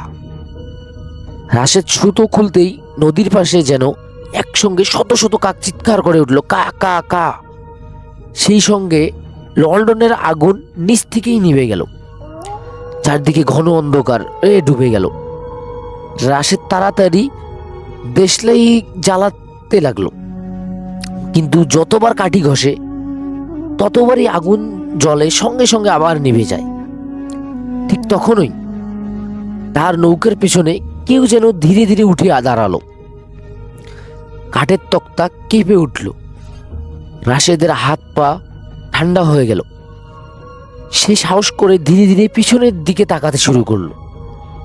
আর ঠিক তখনই তার কানের পাশে বরফ শীতল একটি নিঃশ্বাস অনুভব করলো। একটি কর্কশ ফিসফিস শব্দ ভেসে এলো, এত বছর ধরে অবশেষে কেউ আমাকে মুক্ত করলো। রাশেদ চিৎকার করে উঠে দাঁড়িয়েই নৌকাটি প্রচণ্ডভাবে দুলে উঠল। অন্ধকার নদীর বুকের উপর শুরু হলো এমন এক বিভীষিকা যা তার জীবনের গতিপথ চিরদিনের জন্য বদলে দিতে চলেছে। রাশেদের বুকের ভিতর ধকধক ধকধক শব্দ যেন নদীর ঢেউয়ের চেয়েও জোরে শোনা যাচ্ছিল। অন্ধকারে সে হঠাৎ ঘুরে দাঁড়ালো, কিন্তু নৌকার পিছনে কেউ নেই। শুধু ভেজা কাঠের উপর পানি ফোঁটা টুপটাপ করে পড়ছে। সে নিজের চোখকে বিশ্বাস করতে পারছিল না। একটু আগেই তো সে স্পষ্ট অনুভব করছিল কেউ তার কানের কাছে নিঃশ্বাস ফেলছে। রাশেদ কাপা হাতে আবার দিয়েশালাই জ্বালালো। এবার আগুন জ্বলে উঠল। লন্ডনের হলদে আলো নৌকার চারপাশে ছড়িয়ে পড়তেই তার শরীর ঠান্ডা হয়ে গেল। নৌকার ভেজা মেঝেতে দেখা গেল এক জোড়া বড় বড় পায়ের ছাপ, কিন্তু সেই ছাপ মানুষের মতো নয়। প্রতিটি পায়ের আঙ্গুল স্বাভাবিক লম্বা, আর নখের দাগ কাঠের গায়ে গভীরভাবে কেটে গেছে। রাশেদ ধীরে ধীরে পিছিয়ে এলো। ঠিক তখনই নদীর পানি আবার অস্বাভাবিকভাবে কাঁপতে শুরু করলো। চারদিকে বাতাস নেই, তবুও ঢেউ একের পর এক নৌকায় আছড়ে পড়ছে। সে দ্রুত বইটা হাতে নিয়ে তীরের দিকে ফিরতে চাইল, কিন্তু আশ্চর্য এক বিষয়, যেদিকেই বইটা চালায় নৌকাটি আবার ঘুরে নদীর মাঝখানেই চলে আসে। তার মনে হলো যেন অদৃশ্য কোনো একটি শক্তি তাকে আটকিয়ে রেখেছে। হঠাৎ দূরে কুয়াশার ভিতরে একটি ক্ষীণ আলো জ্বলে উঠল। মনে হলো আরেকটি নৌকা। রাশেদ প্রাণপণে চিৎকার করলো, এই কেউ আছেন, আমাকে বাঁচান। দূর থেকে ধীরে ধীরে একটি কণ্ঠ ভেসে এলো, এসো। সে আবার ডাকলো, কে আপনি? কোনো উত্তর নেই, শুধু সেই আলোর আরো কাছে আসতে লাগলো। কিছুক্ষণ পরই দেখা গেল একটি পুরনো কাঠের নৌকা ভেসে আসছে। নৌকার মাঝখানে বসে আছে একজন বৃদ্ধা জেলে, মাথায় পুরনো গামছা, হাতে বাঁশের বৈঠা। বৃদ্ধ ধীরে ধীরে বললেন, তুমি কি বক্সটা খুলেছ? রাশেদ অবাক হয়ে বললেন, হ্যাঁ, কিন্তু আপনি জানলেন কিভাবে? বৃদ্ধ দীর্ঘশ্বাস ফেললেন, 40 বছর আগেও আমারও এমন একটি বক্স তুলেছিলাম। সেদিন আমার সঙ্গে ছিল আরো 4 জন, কেউ বাড়ি ফিরতে পারেনি। রাশেদের গলা শুকিয়ে গেল। আপনি তাহলে? বৃদ্ধ মৃদু হেসে বললেন, আমি ফিরেছিলাম, কিন্তু আগের মানুষ হয়ে নয়। এই কথা বলেই তিনি মাথা তুললেন। বৃদ্ধের চোখ দুটো একবারে সাদা, কোনো মনি নেই। তার মুখ থেকে ধীরে ধীরে নদীর কালো পানি ঝরছে। রাশেদ আতঙ্কে পিছিয়ে যেতে গিয়ে নৌকার এক পাশে পড়ে গেল। এক পলকের মধ্যেই সেই বৃদ্ধ আর তার নৌকার কুয়াশার মধ্যে মিলিয়ে গেল। ঠিক তখনই নদীর নিচ থেকে ভেসে এলো এক অদ্ভুত এক গর্জন। মনে হলো বিশাল কোনো কিছু একটা পানির নিচে ঘুরছে। রাশেদ নিচের দিকে তাকাতেই দেখলো তার নৌকার চারপাশে গোল গোল ঢেউ তৈরি হচ্ছে।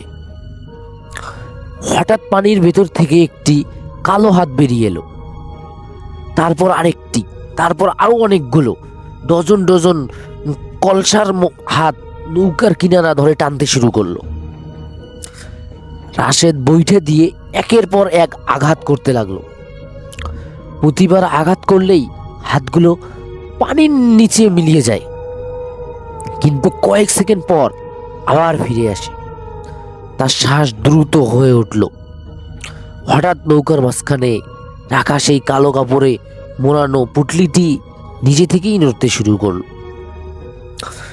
লাল সুতার খোলা অংশ বাতাস ছাড়াই ধীরে ধীরে পাক খেতে লাগলো।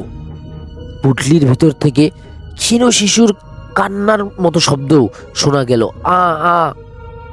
রাশেদের মনে হলো যদি এটা নদীতে ফেলে দেয় তাহলে হয়তো সব শেষ হয়ে যাবে। সে পুটলিটি তুলে সর্বশক্তি দিয়ে নদীতে ছুঁড়ে মারল, কিন্তু পুটলিটি পানিতে পড়লই না। মাঝ আকাশে যেন অদৃশ্য কারো হাতে আটকে রইল। তারপরও ধীরে ধীরে আবার নৌকার উপর ফিরে এসে পড়ল। সেই মুহূর্তেই নদীর উপর বজ্রপাত হলো। সাদা আলোর ঝলকে রাশেদ 1 সেকেন্ডের জন্য যা দেখলো তা কোনো মানুষ কোনোদিনও ভুলতে পারবে না। তার নৌকার চারপাশে শত শত মানুষ দাঁড়িয়ে আছে, কিন্তু তারা পানির উপর দাঁড়িয়ে আছে। শরীর সবারই ভিজা, চোখ ফাঁকা, মুখে অদ্ভুত নিঃশব্দ এক হাসি। তারা সবাই একসঙ্গে রাশেদের দিকে তাকিয়ে আছে, আর ঠিক তাদের মাঝখানে দাঁড়িয়ে আছে প্রায় 10 ফুট লম্বা এক কালো অবয়ব। ধীরে ধীরে সে তার ডান হাতটি রাশেদের দিকে বাড়িয়ে দিল। রাশেদ বুঝতে পারল এই রাত এখনো শেষ হয়নি, বরং প্রকৃত ভয়াবহতার শুরু এখনোই।